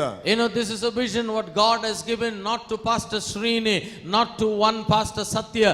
It is for all of us to stand together as a body of Christ, because we belong to North Karnataka and we want to win North Karnataka no matter what the cost we have to pay. ನಾವು ಕಟ್ಟಬೇಕಾದ ಬೆಲೆ ಏನಾದರೂ ಪರವಾಗಿಲ್ಲ. ಈ ದರ್ಶನವನ್ನ ಕರ್ತನು ಕೊಟ್ಟದ್ದು ಒಬ್ಬ ಸಭಾಪಾಲಕರಿಗಾಗಿ, ಇಬ್ಬರು ಸಭಾಪಾಲಕರಿಗಾಗಿ ಅಲ್ಲ, ನಾವೆಲ್ಲರೂ ಉತ್ತರ ಕರ್ನಾಟಕದಲ್ಲಿರುವ ನಮ್ಮೆಲ್ಲರಿಗೂ ಕರ್ತನು ಈ ಒಂದು ದರ್ಶನವನ್ನ ಕೊಟ್ಟಿದ್ದಾರೆ. Amen. Amen. The vision is the revelation of the will of God. ದರ್ಶನ ಅನ್ನುವಂಥದ್ದು ದೇವರ ಚಿತ್ತದ ಪ್ರಕಟಣೆಯಾಗಿದೆ. I'm just giving you nutshells, but if you will come to the training, I will teach you in depth about all of these things. ಇವುಗಳನ್ನ ಸಂಕ್ಷಿಪ್ತವಾಗಿ ನಿಮಗೆ ಹೇಳ್ತಾ ಇದ್ದೇನೆ. ತರಬೇತಿಗೆ ನೀವು ಬರುವುದಾದ್ರೆ ಈ ಎಲ್ಲಾ ವಿಷಯಗಳನ್ನ ಆಳವಾಗಿ ನಿಮಗೆ ಕಲಿಸ್ತೇವೆ. But let me bring you to the final thing now. ಈಗ ಕೊನೆಯ ವಿಷಯಕ್ಕೆ ಇದನ್ನ ತರೋಣ. You know, many of us are talking about the signs of the last days. ಕೊನೆಯ ದಿನಗಳ ಚಿಹ್ನೆಗಳ ವಿಷಯವಾಗಿ ನಮ್ಮಲ್ಲಿ ಅನೇಕರು ಮಾತನಾಡ್ತಾ ಇದ್ದೇವೆ. There are signs of the last days, there are promises of the last days. ಕೊನೆಯ ದಿನಗಳ ಒಂದು ಚಿಹ್ನೆಗಳು, ಕೊನೆಯ ದಿನಗಳ ವಾಗ್ದಾನಗಳು ಇವೆ. You know, the promises of the last days are very unique and very special. ಕೊನೆಯ ದಿನಗಳಿಗಾಗಿರುವಂತ ವಾಗ್ದಾನಗಳು ವಿಶೇಷವಾದವುಗಳು ಆಗಿವೆ. The last days are not about one man hero. The last days is about the body of Christ. ಕೊನೆಯ ದಿನಗಳು ಒಬ್ಬ ವ್ಯಕ್ತಿ hero ಆಗಿರುವಂತದಲ್ಲ, ಕ್ರಿಸ್ತನ ದೇಹವು ಆ ಒಂದು ಬಹಿರಂಗ ಪ್ರಾಂತ್ಯಕ್ಕೆ This is ಬರುವುದಾಗಿದೆ. the prophecy God gave to his fantastic servant of God called Smith Wigglesworth. ಈ ಒಂದು ಸಂಗತಿಯನ್ನ ಪ್ರವಾದನೆಯನ್ನ ಕರ್ತನು ಆತನ ಸೇವಕನಾದ ಸ್ಮಿತ್ ವಿಗಲ್ಸ್ವರ್ತ್ ಅವರಿಗೆ ಕೊಟ್ಟರು. And many years ago when I was in prayer, the Lord spoke to me. ಅನೇಕ ವರ್ಷಗಳ ಹಿಂದೆ ನಾನು ಪ್ರಾರ್ಥನೆಯಲ್ಲಿರುವಾಗ ದೇವರು ನನ್ನೊಟ್ಟಿಗೆ The ಮಾತನಾಡಿದರು. Lord said my final move will be like the building of the walls of Nehemiah. ನನ್ನ ಕೊನೆಯ ದಿನಗಳ ಚಲನೆಯು ನೆಹೆಮೀಯನು ಗೋಡೆಗಳನ್ನ ಕಟ್ಟುವ ಪ್ರಕಾರ ಇರಲಿಕ್ಕಿದೆ. You know, many people prophesy like this. ಅನೇಕರು ಹೀಗೆ ಪ್ರವಾದನೆ ಹೇಳ್ತಾರೆ. You may have heard it, but I have heard it. ನೀವು ಕೇಳಿರಬಹುದು, ಇಲ್ಲದೆ ಇರಬಹುದು, ನಾನು ಕೇಳಿದ್ದೇನೆ. They say revival will begin in Bellary. ಭಕ್ತಿ ಸಂಜೀವನ ಬಳ್ಳಾರಿಯಲ್ಲಿ ಪ್ರಾರಂಭವಾಗ್ತದೆ. And from Bellary it will go to the whole world. ಬಳ್ಳಾರಿಯಿಂದ ಲೋಕಕ್ಕೆಲ್ಲ ಅದು ಹರಿದು ಬರ್ತದೆ. I was so happy because I am from Bellary. ಯಾಕೆ ನಾನು ಬಳ್ಳಾರಿಯವನಾದ ಕಾರಣ ನನಗೆ ಬಹಳ ಸಂತೋಷವಾಯಿತು. Then I came to Gulbarga. ನಾನು ಗುಲ್ಬರ್ಗಾಗೆ ಬಂದಾಗ Some others prophesied. ಇನ್ನು ಬೇರೆಯವರು ಹೀಗೆ ಪ್ರವಾದಿಸಿದರು. Revival will come to Gulbarga. ಭಕ್ತಿ ಸಂಜೀವನ ಗುಲ್ಬರ್ಗಾಗೆ ಬರ್ತದೆ. From Gulbarga ಗುಲ್ಬರ್ಗಾದಿಂದ it will go to the whole world. ಲೋಕದೆಲ್ಲ ಕಡೆಗೆ ಹರಡುತ್ತದೆ. Satya was very happy. Pastor ಸತ್ಯ ಅವರಿಗೆ ಬಹಳ But ಸಂತೋಷವಾಯಿತು. I was very angry. ನನಗೆ ಕೋಪ ಬಂತು. I said, how come Gulbarga, now competition between Bellary and Gulbarga? ಈಗ ಗುಲ್ಬರ್ಗಾ ಮತ್ತು ಬಳ್ಳಾರಿಗೆ ಒಂದು ಸ್ಪರ್ಧೆ ಏರ್ಪಟ್ಟಿತು. Then we both came to be there. ನಾವು ಇಬ್ಬರು ಸೇರಿ ಬೀದರ್ಗೆ ಬಂದೆವು. Then we met Pastor Abraham. Pastor Abraham ಅವರಿಗೆ ಭೇಟಿಯಾದೆವು. And somebody prophesied to him. ಯಾರು ಅವರಿಗೆ ಪ್ರವಾದಿಸಿದರು, Revival begin in Bidar. ಬೀದರ್ನಲ್ಲಿ ಭಕ್ತಿ ಸಂಜೀವನ ಪ್ರಾರಂಭವಾಗ್ತದೆ. From Bidar, ಬೀದರ್ನಿಂದ it will go to the whole world. ಲೋಕದೆಲ್ಲ ಕಡೆಗೆ ಹರಡಲಿಕ್ಕಿದೆ. All Bidar people say hallelujah. ಇಷ್ಟೇನಾ ಇರೋದು ಬೀದರ್ ಜನ? ಬೀದರ್ ಜನ ಇಷ್ಟೇನಾ ಇದ್ದೀರಿ? Come on, ಬೀದರ್ ಜನ ಜೋರಾಗಿ ಹೇಳ್ರಿ hallelujah. Pastor Abraham is happy. Pastor Abraham ಅವರಿಗೆ ಖುಷಿ ಆಯ್ತು. Now Satya and I both are angry. ಈಗ ಪಾಸ್ಟರ್ ಸತ್ಯ ನಾನು ಇಬ್ಬರಿಗೂ ಕೋಪ ಬಂತು. We are looking at each other. ನಾವು ಒಬ್ಬರನ್ನು ನೋಡ್ತಾ ಇದ್ದೇವೆ. ಏನಪ್ಪ ಇಬ್ರು ಜಗಳ ಮಾಡಿದ್ರೆ ಮೂರನೇ ತಗೊಂಡು ಹೋಗ್ಬಿಟ್ಟಲ್ಲ ಇದನ್ನ. We were fighting and third one took the benefit. I heard about this, about India, about Dubai. I knew somewhere something is not right with this prophecy. ಈ ಪ್ರವಾದಿಯನ್ನ ಭಾರತದ ಬಗ್ಗೆ ಕೇಳಿದೆ, ದುಬೈ ಬಗ್ಗೆ ಕೇಳಿದೆ, ಇದರಲ್ಲಿ ಏನೋ ಸರಿ ಇಲ್ಲ ಅಂತ ನನಗೆ There ಅರ್ಥವಾಯಿತು. is no speciality about Bellary, there is no speciality about Gulbarga, there is no speciality about Bidar. The speciality is only about God and his people. ಯಾವುದೇ ವಿಶೇಷತೆ ಬಳ್ಳಾರಿಯಲ್ಲಾಗಲಿ ಗುಲ್ಬರ್ಗದಲ್ಲಾಗಲಿ ಬೀದರ್ನಲ್ಲಾಗಲಿ ಇಲ್ಲ. ಆ ವಿಶೇಷತೆ ಇರುವಂತದ್ದು ಕರ್ತನಲ್ಲಿದೆ. God told me ಕರ್ತ ನನಗೆ ಹೇಳಿದ, the end time move, it's not going to begin here and go all around the world. It will begin in pockets everywhere, wherever. For Bellary it will begin in Bellary, for Gulbarga it will begin in Gulbarga, for Bidar it will begin in Bidar, for Bagalkot it will begin in Bagalkot, for Bijapur it will begin in Bijapur. ದೇವರು ನನಗೆ ಹೇಳಿದ್ರು, ಆಯಾ ಸ್ಥಳಗಳಿಗೆ ಭಕ್ತಿ ಸಂಜೀವನ ಒಂದು ಸ್ಥಳದಿಂದ ಪ್ರಾರಂಭವಾಗಿ ಅಲ್ಲಿ ಬರುವುದಿಲ್ಲ. ಬಳ್ಳಾರಿಗಾಗಿ ಬಳ್ಳಾರಿಯಿಂದಲೇ, ಗುಲ್ಬರ್ಗಾಗಾಗಿ ಗುಲ್ಬರ್ಗಾದಿಂದಲೇ, ಬೀದರ್ಗಾಗಿ ಬೀದರ್ನಿಂದ ಬಿಜಾಪುರ, ಬಾಗಲಕೋಟ್ ಆಯಾ ಸ್ಥಳಗಳಲ್ಲಿ ಹುಟ್ಟುವುದು ಎಂಬುದಾಗಿ ಹೇಳಿದರು. It is not only going to be birthed, but these movements are going to join together. ಇದು ಅಲ್ಲಿ ಮಾತ್ರ ಹುಟ್ಟುವುದಷ್ಟೇ ಅಲ್ಲ, ಈ ಚಳುವಳಿಗಳು ಜೊತೆ ಸೇರುವವು. And when it joins together, it becomes the final move of the Holy Spirit before the second coming of Jesus. ಯೇಸುವಿನ ಎರಡನೇ ಬರೋಣಕ್ಕಿಂತ ಮುಂಚಿತವಾಗಿ ಇವೆಲ್ಲವುಗಳು ಜೊತೆ ಸೇರುವಾಗ ಯೇಸುವಿನ ಕೊನೆಯ ಚಳುವಳಿ ಇದಾಗಲಿಕ್ಕಿದೆ. Now you and I are going to plant the churches. ನಾವು ನೀವು ಸಭೆಗಳನ್ನ ಸ್ಥಾಪಿಸಲಿಕ್ಕಿದ್ದೇವೆ. Who is going to plant the churches and where are we going to plant the church? ನಾವು ಎಲ್ಲಿ ಮತ್ತು ಯಾವ ಸ್ಥಳಗಳಲ್ಲಿ ಸಭೆಗಳನ್ನ ಸ್ಥಾಪಿಸಲಿಕ್ಕಿದ್ದೇವೆ. We are going to do it like they built the walls of Jerusalem. ಯೆರೂಸಲೇಮಿನ ಗೋಡೆಗಳನ್ನ ಕಟ್ಟಿದಂತೆ ನಾವು ಮಾಡಲಿಕ್ಕಿದ್ದೇವೆ. Let us read chapter 3 verse 28 please. Nehemiah 3:28ನೇ ವಾಕ್ಯವನ್ನು ಓದಿಕೊಳ್ಳೋಣ. ಯಾಜಕರು ಕುದುರೆ ಬಾಗಿಲಿನ ಆಚೆ ದಿನ್ನೆಯ ಮೇಲಿರುವ ಗೋಡೆಯಲ್ಲಿ ತಮ್ಮ ತಮ್ಮ ಮನೆಗಳ ಎದುರಿನ ಭಾಗಗಳನ್ನು ಜೀರ್ಣೋದ್ಧಾರ ಮಾಡಿದರು. Now it says the priest built in some place, but then it says everyone wherever he was opposite house he built the wall of Jerusalem. ಹೀಗೆ ಹೇಳ್ತದೆ, ಯಾಜಕರು ಕೆಲವು ಕಡೆ ಕಟ್ಟಿದರೆ ಉಳಿದವರು ತಮ್ಮ ತಮ್ಮ ಮನೆಯ ಮುಂದೆ ಅವರು ಎಲ್ಲಿದ್ದರೋ ಅಲ್ಲಿನ ಎದುರಿನ ಗೋಡೆ ಕಟ್ಟಿದರು. It doesn't say A built it, B built it, or only C built it. Everybody wherever they were, everyone wherever they were, they built the wall of Jerusalem. ಆ ಎ ಅನ್ನುವವನು ಬಿ ಅನ್ನುವವನು ಸಿ ಅನ್ನುವವನು ಕಟ್ಟಿದನೆಂಬುದಾಗಿ ಇಲ್ಲಿ ಹೇಳುವುದಿಲ್ಲ. ಅವರವರು ಯಾವ ಸ್ಥಳಗಳಲ್ಲಿದ್ದರೋ ಅಲ್ಲಿಯೇ ಅವರು ಕಟ್ಟಿದರು. Everybody say after me in English, please. English ನಲ್ಲಿ ಅವರ ನಂತರ ಹೇಳ್ರಿ. Everyone, wherever they were. ಜೋರಾಗಳನ್ನ everyone, wherever they were.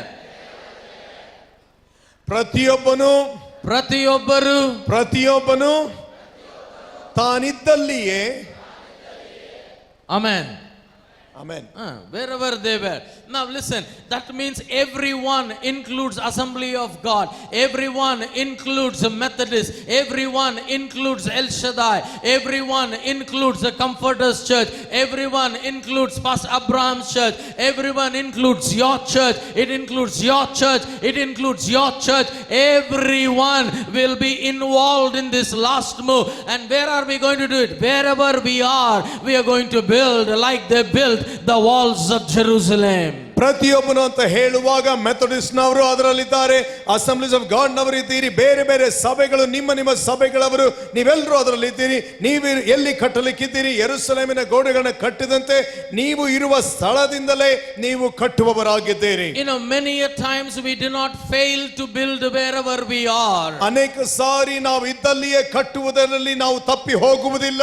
I'm telling you, very rarely you will find a pastor who has left everything to serve God failed to build wherever he is. ಒಬ್ಬ ಎಂತ ಸಭಾ ಸೇವಕರು ಸಿಗುವುದು ಬಹಳ ಕಡಿಮೆ. ದೇವರಿಗಾಗಿ ಎಲ್ಲವನ್ನು ಮಾಡಿ ತಾನಿರುವ ಸ್ಥಳದಲ್ಲಿ ಸೋತು ಹೋಗಿರುವುದು ಬಹಳ ಕಡಿಮೆ.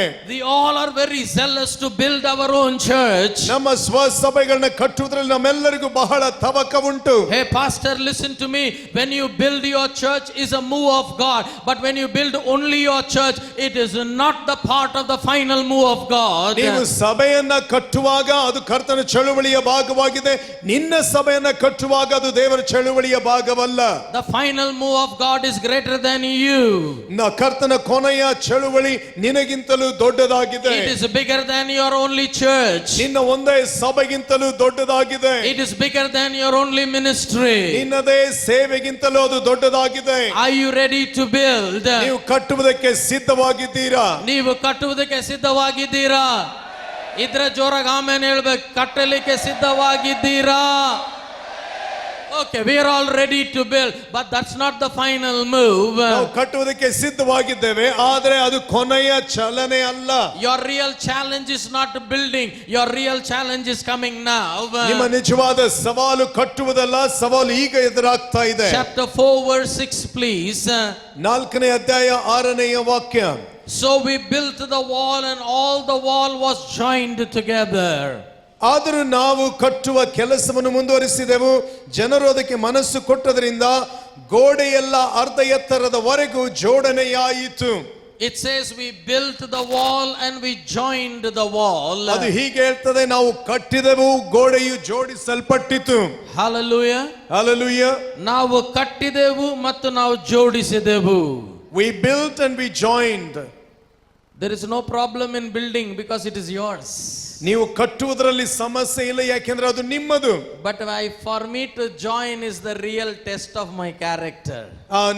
ಜೊತೆ ಸೇರಿಸುವುದು ನನ್ನ ಉಳಿದ ಸ್ವಭಾವದ ಚಿಹ್ನೆಯಾಗಿರ್ತದೆ. Listen to me. When you only build and you don't join, it is a wall but not the wall of Jerusalem.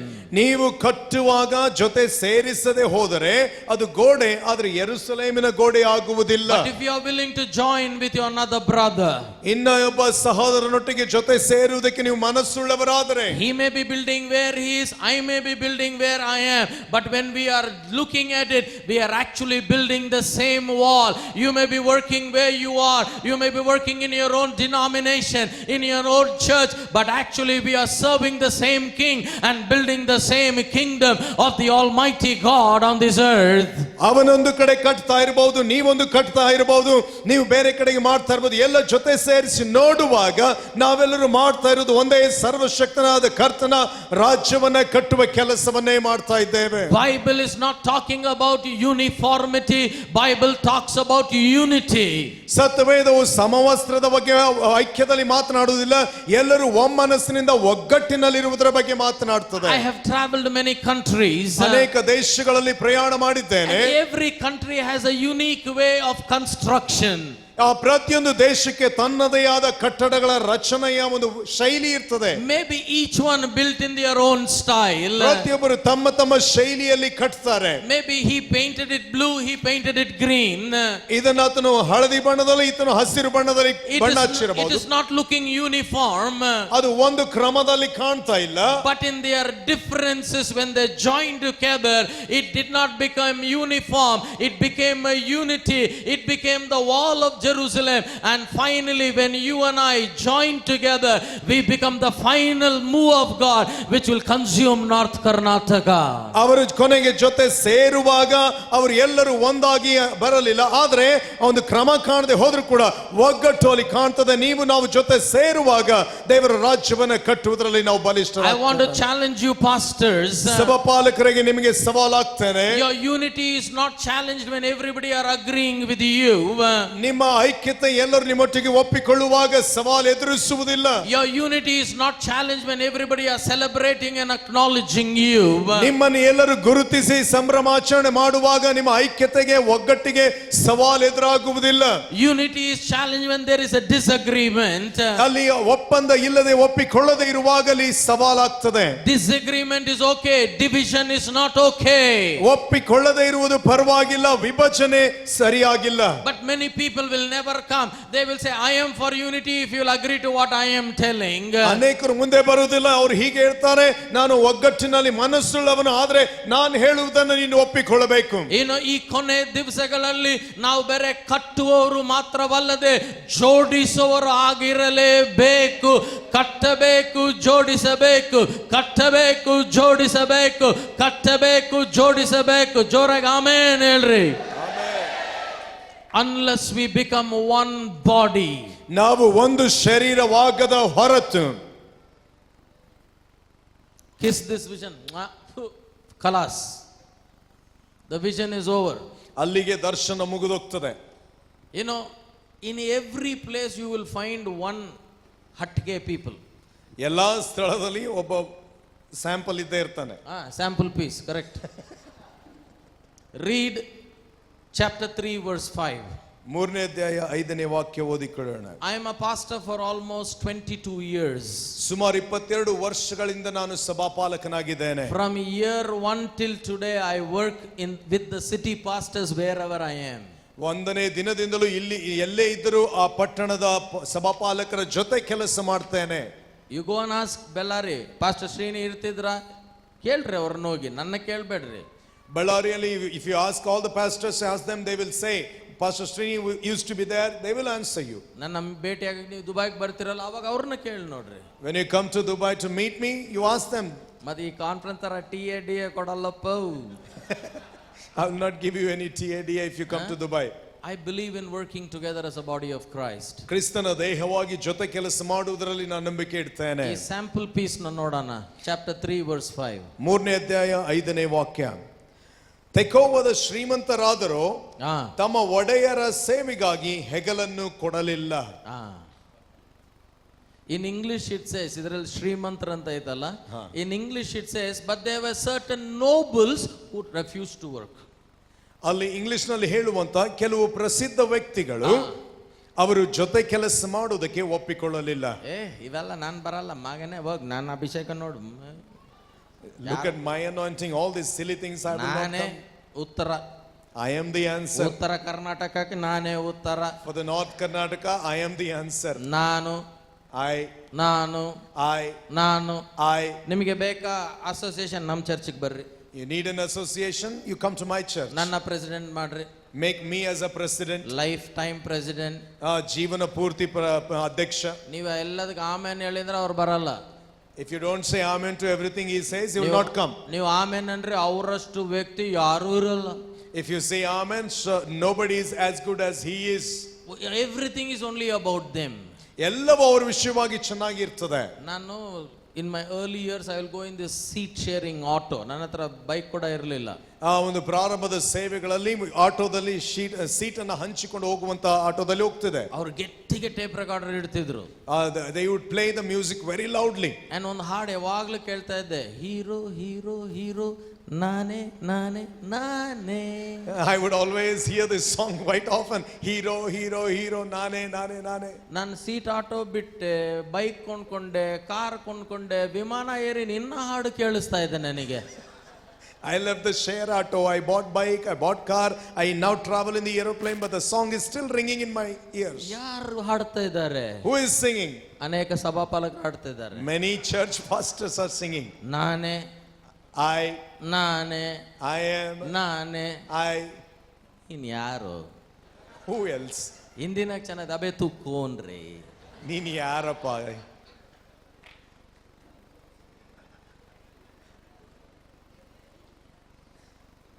ಯಾರು ನೀನು? ದೇವ್ರ ಯೋಜನೆಗಿನ ನೀನು ದೊಡ್ಡವನ? Are you bigger than the plan of God? Hindi match Abe ತು ಕೌನ್ ರೇ बोल तेरा पहचान बोल क्या लेके आया?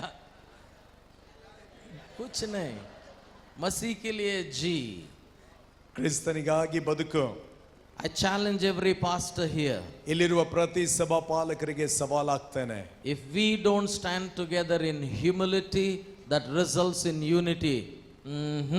ಐಕ್ಯತೆಗೆ ಮೂಲವಾಗಿರುವಂತಹ ದೀನತೆಯಲ್ಲಿ ನಾವು ನಿಂತುಕೊಳ್ಳದೆ ಹೋದ್ರೆ, ಕೆಲವರು ಇರ್ತಾರೆ, ಈ ಶ್ರೀಮಂತರ ನಾನು ಬರಲ್ಲ, ಏನ್ ಮಾಡ್ತಾರೆ ನೋಡ್ಕೊಂತೀನಿ ಹೋಗಿರ್ಲಿ. some of these people will be there, they'll say we will not come, let me see what you can do. Did the wall of Jerusalem did not finish? ಆ ಯೆರೂಸಲೇಮಿನ ಗೋಡೆ ಮುಕ್ತಾಯವಾಗಲಿಲ್ಲವೇ? ಆಯ್ತಾ ಇಲ್ಲ? ಅವ್ರನ್ನ ವಾಪಸ್ ಎಲ್ಲ ಮುಗಿದ ಮೇಲೆ ಹೋಗೋರ್ನ ಕೇಳ್ಬೇಕು, ಅಬೆ ತು ಕೋನ್ ಬೇ. ಎಲ್ಲ ಮುಗಿದ ಮೇಲೆ after finishing everything go and ask them, who are you? ಮಗನೇ ನೀನ್ ಬಂದಿಲ್ಲ ಅಂತ ದೇವರ ಕಾರ್ಯ ನಿಲ್ತಾ? If you don't come, do you think the work of the Lord will be stopped? Loss ನಿಂದ್ ಆ ದೇವರದಲ್ಲ, ನಿಂದು. You will be at loss, not the Lord. ಎಷ್ಟು ಮಂದಿ ಕಟ್ಲಿಕ್ಕೆ ಸಿದ್ಧವಾಗಿದ್ದೀರಿ? ಜೋರಾಗಿ ಆಮೇನ್ ಹೇಳ್ರಿ. ಎರಡನೇ ಕಠಿಣ ಪ್ರಶ್ನೆ. ಈಗ ಎರಡನೇ the second difficult question. ಜೋಡ್ಲಿಕ್ಕೆ ಸಿದ್ಧವಾಗಿದ್ದೀರಾ? Are you willing to join? ಸಿದ್ಧವಾಗಿದ್ದೀರಾ? But I'm telling you, unity is not easy. ಐಕ್ಯತೆ ಸರಳವಾಗಿ ಬರುವುದಿಲ್ಲ. Because I don't like this guy. ಯಾಕಂದ್ರೆ ಈ ವ್ಯಕ್ತಿ ನನಗೆ ಇಷ್ಟ ಆಗುವುದಿಲ್ಲ. I can't love him with my own love. ನನ್ನ ಪ್ರೀತಿಯಿಂದ ಅವನನ್ನ ಪ್ರೀತಿಸಲಿಕ್ಕೆ ಆಗುವುದಿಲ್ಲ. But I have to love him with the love of God. ಆದ್ರೆ ಕರ್ತನ ಪ್ರೀತಿಯಿಂದ ಅವರನ್ನು ನಾವು ಪ್ರೀತಿಸಬೇಕು. Pastors fellowship ಅನ್ನೋದು, it is for more than one reason. Honor it. Be a part of it. If you are not made an office bearer, resign ಮಾಡಬೇಡ. ಮೊಕನ ಏನ್ ಅನ್ಕೊಂತ ಹೇಳ್ತಾರೆ, ಶಟ್ಕೊಳ್ಬೇಡ.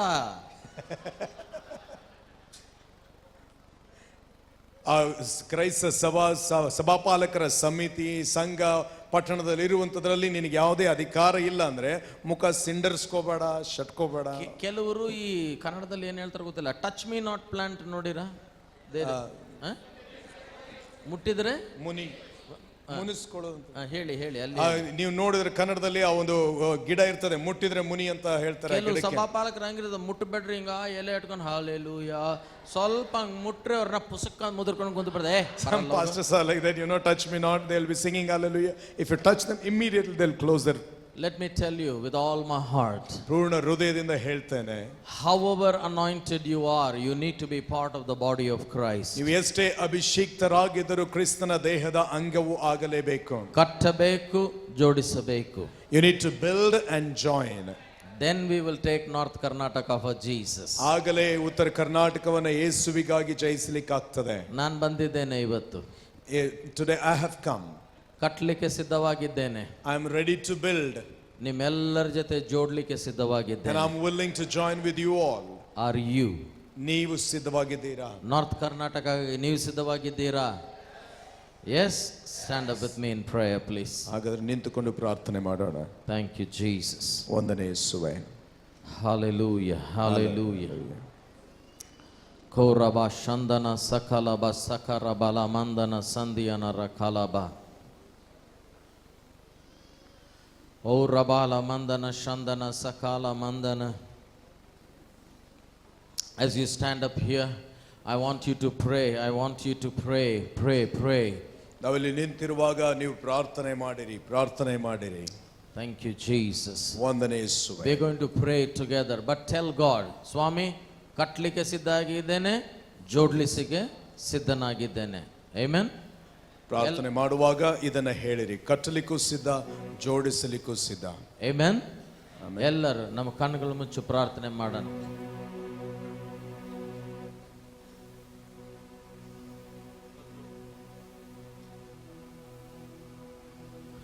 ಪ್ರತಿಯೊಬ್ಬರು ಪ್ರಿಯರೇ, ನಮ್ಮ ಕಣ್ಣುಗಳನ್ನು ಮುಚ್ಚಿ ನಮ್ಮ ಕೈಗಳನ್ನು ಮೇಲಕ್ಕೆತ್ತಿ ಕರ್ತನ ಕಡೆ ನಾವು ನೋಡೋಣ, ಪ್ರಾರ್ಥಿಸೋಣ. ಬಾಯಿಗಳನ್ನು ತೆಗಿರಿ, ನಾವು ವಾಕ್ಯವನ್ನು ಕೇಳಿದ್ದೇವೆ. We heard the word of God. ನಾವು ದೇವರ ವಾಕ್ಯವನ್ನು ಕೇಳಿದ್ದೇವೆ. It's time to respond to the word of God. ದೇವರ ವಾಕ್ಯಕ್ಕೆ ಪ್ರತಿಕ್ರಿಯೆ ತೋರಿಸುವ ಸಮಯ. It's time to respond to his word. ಆತನ ವಾಕ್ಯಕ್ಕೆ ಪ್ರತಿಕ್ರಿಯೆ ತೋರಿಸುವ ಸಮಯ. What is your responsibility and what is your response to what God has spoken to you? ನಿಮಗೆ ಈ ದಿನ ಕರ್ತನು ಮಾತನಾಡಿದ ಮಾತಿಗೆ ನಿಮ್ಮ ಪ್ರತಿಕ್ರಿಯೆ ಏನಾಗಿದೆ? We have heard about building the walls of Jerusalem. ಯೆರೂಸಲೇಮಿನ ಗೋಡೆಗಳನ್ನು ಕಟ್ಟುವ ವಿಷಯವಾಗಿ ಕೇಳಿದ್ದೀರಿ. We have heard about the bird. ಭಾರದ ವಿಷಯವಾಗಿ ಕೇಳಿದ್ದೀರಿ. Everything should be birthed in the cradle of bird. ಈ ಭಾರದ ತೊಟ್ಟಿಲಲ್ಲಿಯೇ ಪ್ರತಿಯೊಂದು ಜನಿಸಬೇಕು. Today ask God, I want that bird. ಈ ದಿನ ಕರ್ತನೇ ನನಗೆ ಆ ಭಾರ ಬೇಕೆಂಬುದಾಗಿ ಕೇಳಿರಿ. There is no other way we can get the burden except by being close to the Almighty God. ಸರ್ವಶಕ್ತನಾದ ದೇವರಿಗೆ ಹತ್ತಿರವಾಗಿರುವುದನ್ನ ಬಿಟ್ಟು ಬೇರೆ ರೀತಿಯಲ್ಲಿ ಆ ಭಾರ ನಮಗೆ ಸಿಕ್ಕುವುದಿಲ್ಲ. Close your eyes, don't open your eyes. Even as we are finishing, we are in the last moments. Please close your eyes, don't look here and there. ಆ ಕಡೆ ಈ ಕಡೆ ನೋಡದೆ ಪ್ರತಿಯೊಬ್ಬರು ಕಣ್ಣುಗಳನ್ನ ಮುಚ್ಚಿರಿ.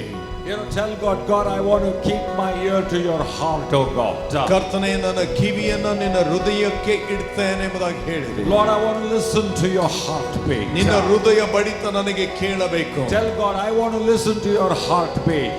ಕರ್ತನಿಗೆ ಹೇಳ್ರಿ, ನಿನ್ನ ಹೃದಯ ಬಡಿತ ನನಗೆ ಕೇಳಬೇಕು. Tell him, Lord, I want to listen to your heartbeat regarding North Karnataka.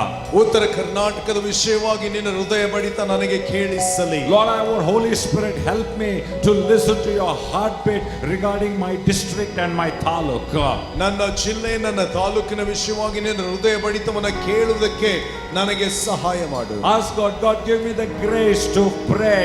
Give me the grace to fast, oh Lord. ಕರ್ತನೇ, ಪ್ರಾರ್ಥನೆ ಮಾಡುವುದಕ್ಕೂ ಉಪವಾಸ ಮಾಡುವುದಕ್ಕೂ ನನಗೆ ಕೃಪೆ ಕೊಡು. Come on, make a commitment before God.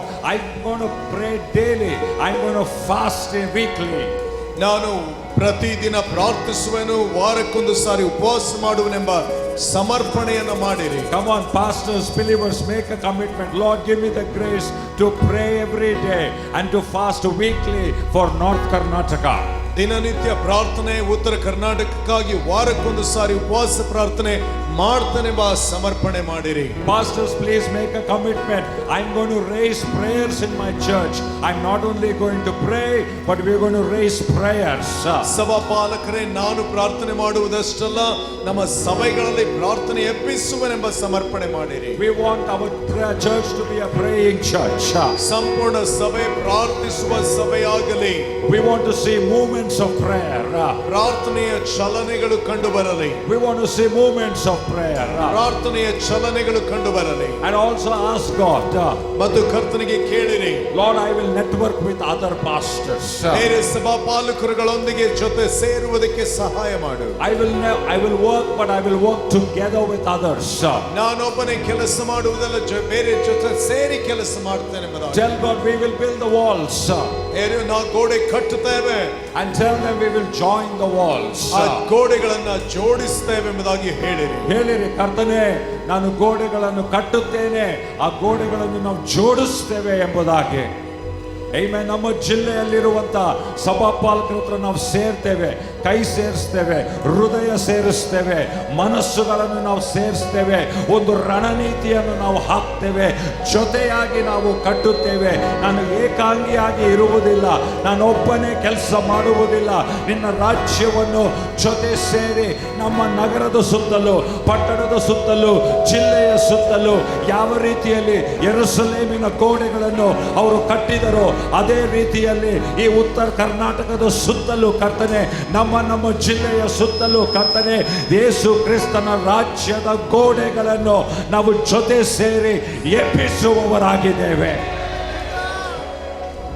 We will build and we will build together. ನಾವು ಒಟ್ಟಾಗಿ ಇದನ್ನು ಕಟ್ಟೋಣ. ಸಮರ್ಪಣೆ ಮಾಡುವುದಾದರೆ ಪ್ರಾರ್ಥನೆ ಮಾಡೋಣ ಪ್ರಿಯರೇ.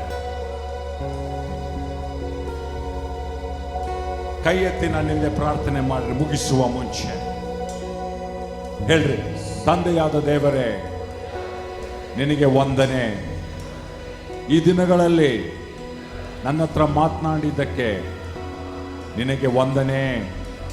ಯೇಸುವೇ, ನಿನ್ನ ಭಾರ ನನ್ನ ಭಾರವಾಗಲಿ, ನಿನ್ನ ಭಾರ ನನ್ನ ಭಾರವಾಗಲಿ.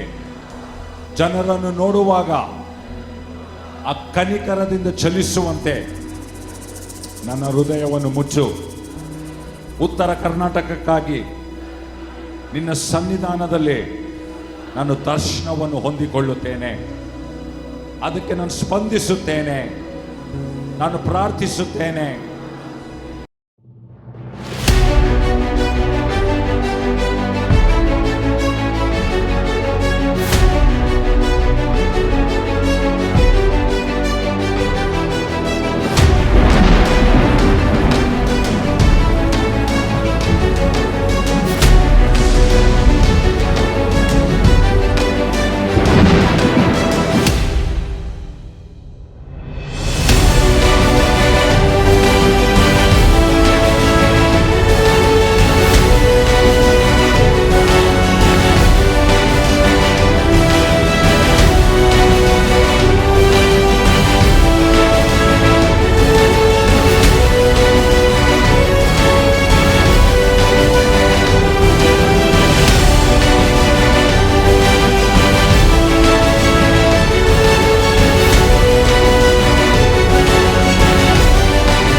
ಪರಲೋಕದಲ್ಲೇ ಆಗಲಿ ಭೂಲೋಕದಲ್ಲೇ ಆಗಲಿ ಎಲ್ಲ ಅಧಿಕಾರ ನಿಮ್ಗೆ ಕೊಡಲ್ಪಟ್ಟಿದೆ ಎಂಬುದಾಗಿ ಅವರು ವಾಕ್ಯದ ಮೂಲಕ ನಮ್ಗೆ ತಿಳಿಸಿದ್ರೆ, ಆ ಅಧಿಕಾರನ ಇಟ್ಕೊಂಡು ನಾವು ಅನೇಕ ಜನಗಳ ಬಳಿಗೆ ಹೋಗಿ ಅನೇಕ ಹಳ್ಳಿಗಳನ್ನು ಹೋಗಿ ನಾವು ಆ ಹಳ್ಳಿಗಳನ್ನು ಮತ್ತು ಊರುಗಳನ್ನು ನಾವು ಯೇಸು ನಾಮದಲ್ಲಿ ಗೆಲ್ತೀವಿ ಅನ್ನುವಂಥ ಉತ್ಸಾಹ ನಮ್ಮಲ್ಲಿ ಬಂದಿರ್ತದೆ. ಒಂದು ತುಂಬ ವಿಷಯಗಳನ್ನ ಕಲಿತು, ವಿಶೇಷವಾಗಿ ಸೇವೆ ಅಸಾಧ್ಯವೆನಿಸ್ತಾ ಇತ್ತು.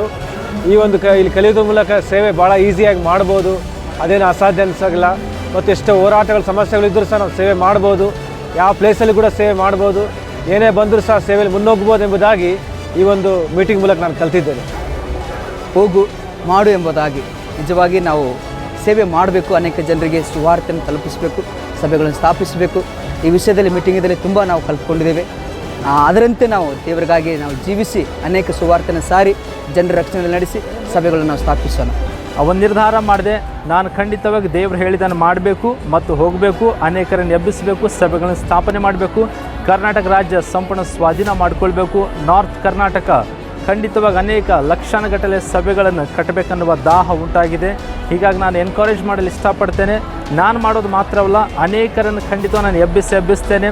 ಪಾಸ್ಟರ್ ಶ್ರೀನಿ ಅವರ ಹತ್ತಿರ ಇರುವಂಥ ಆ ಒಂದು ದಾಹ ನನ್ನನ್ನು ಬಹಳ ಆಕರ್ಷಿಸಿದೆ. ನನ್ನಲ್ಲಿಯೂ ಕೂಡ ನಾನು ದೇವರಲ್ಲಿ ಬೇಡಿಕೊಂಡಿದ್ದೆ, ನಿನ್ನ ಭಾರ ನನ್ನಲ್ಲಿ ಹಾಕಪ್ಪ, ನಿನ್ನ ಹೃದಯದ ಬಡಿತ ನಾನು ತಿಳ್ಕೊಂಡು ನಿನ್ನ ಚಿತ್ತ ನೆರವೇರಿಸಬೇಕು ಅನ್ನೋದೇ ನನ್ನ ಪ್ರಾರ್ಥನೆ.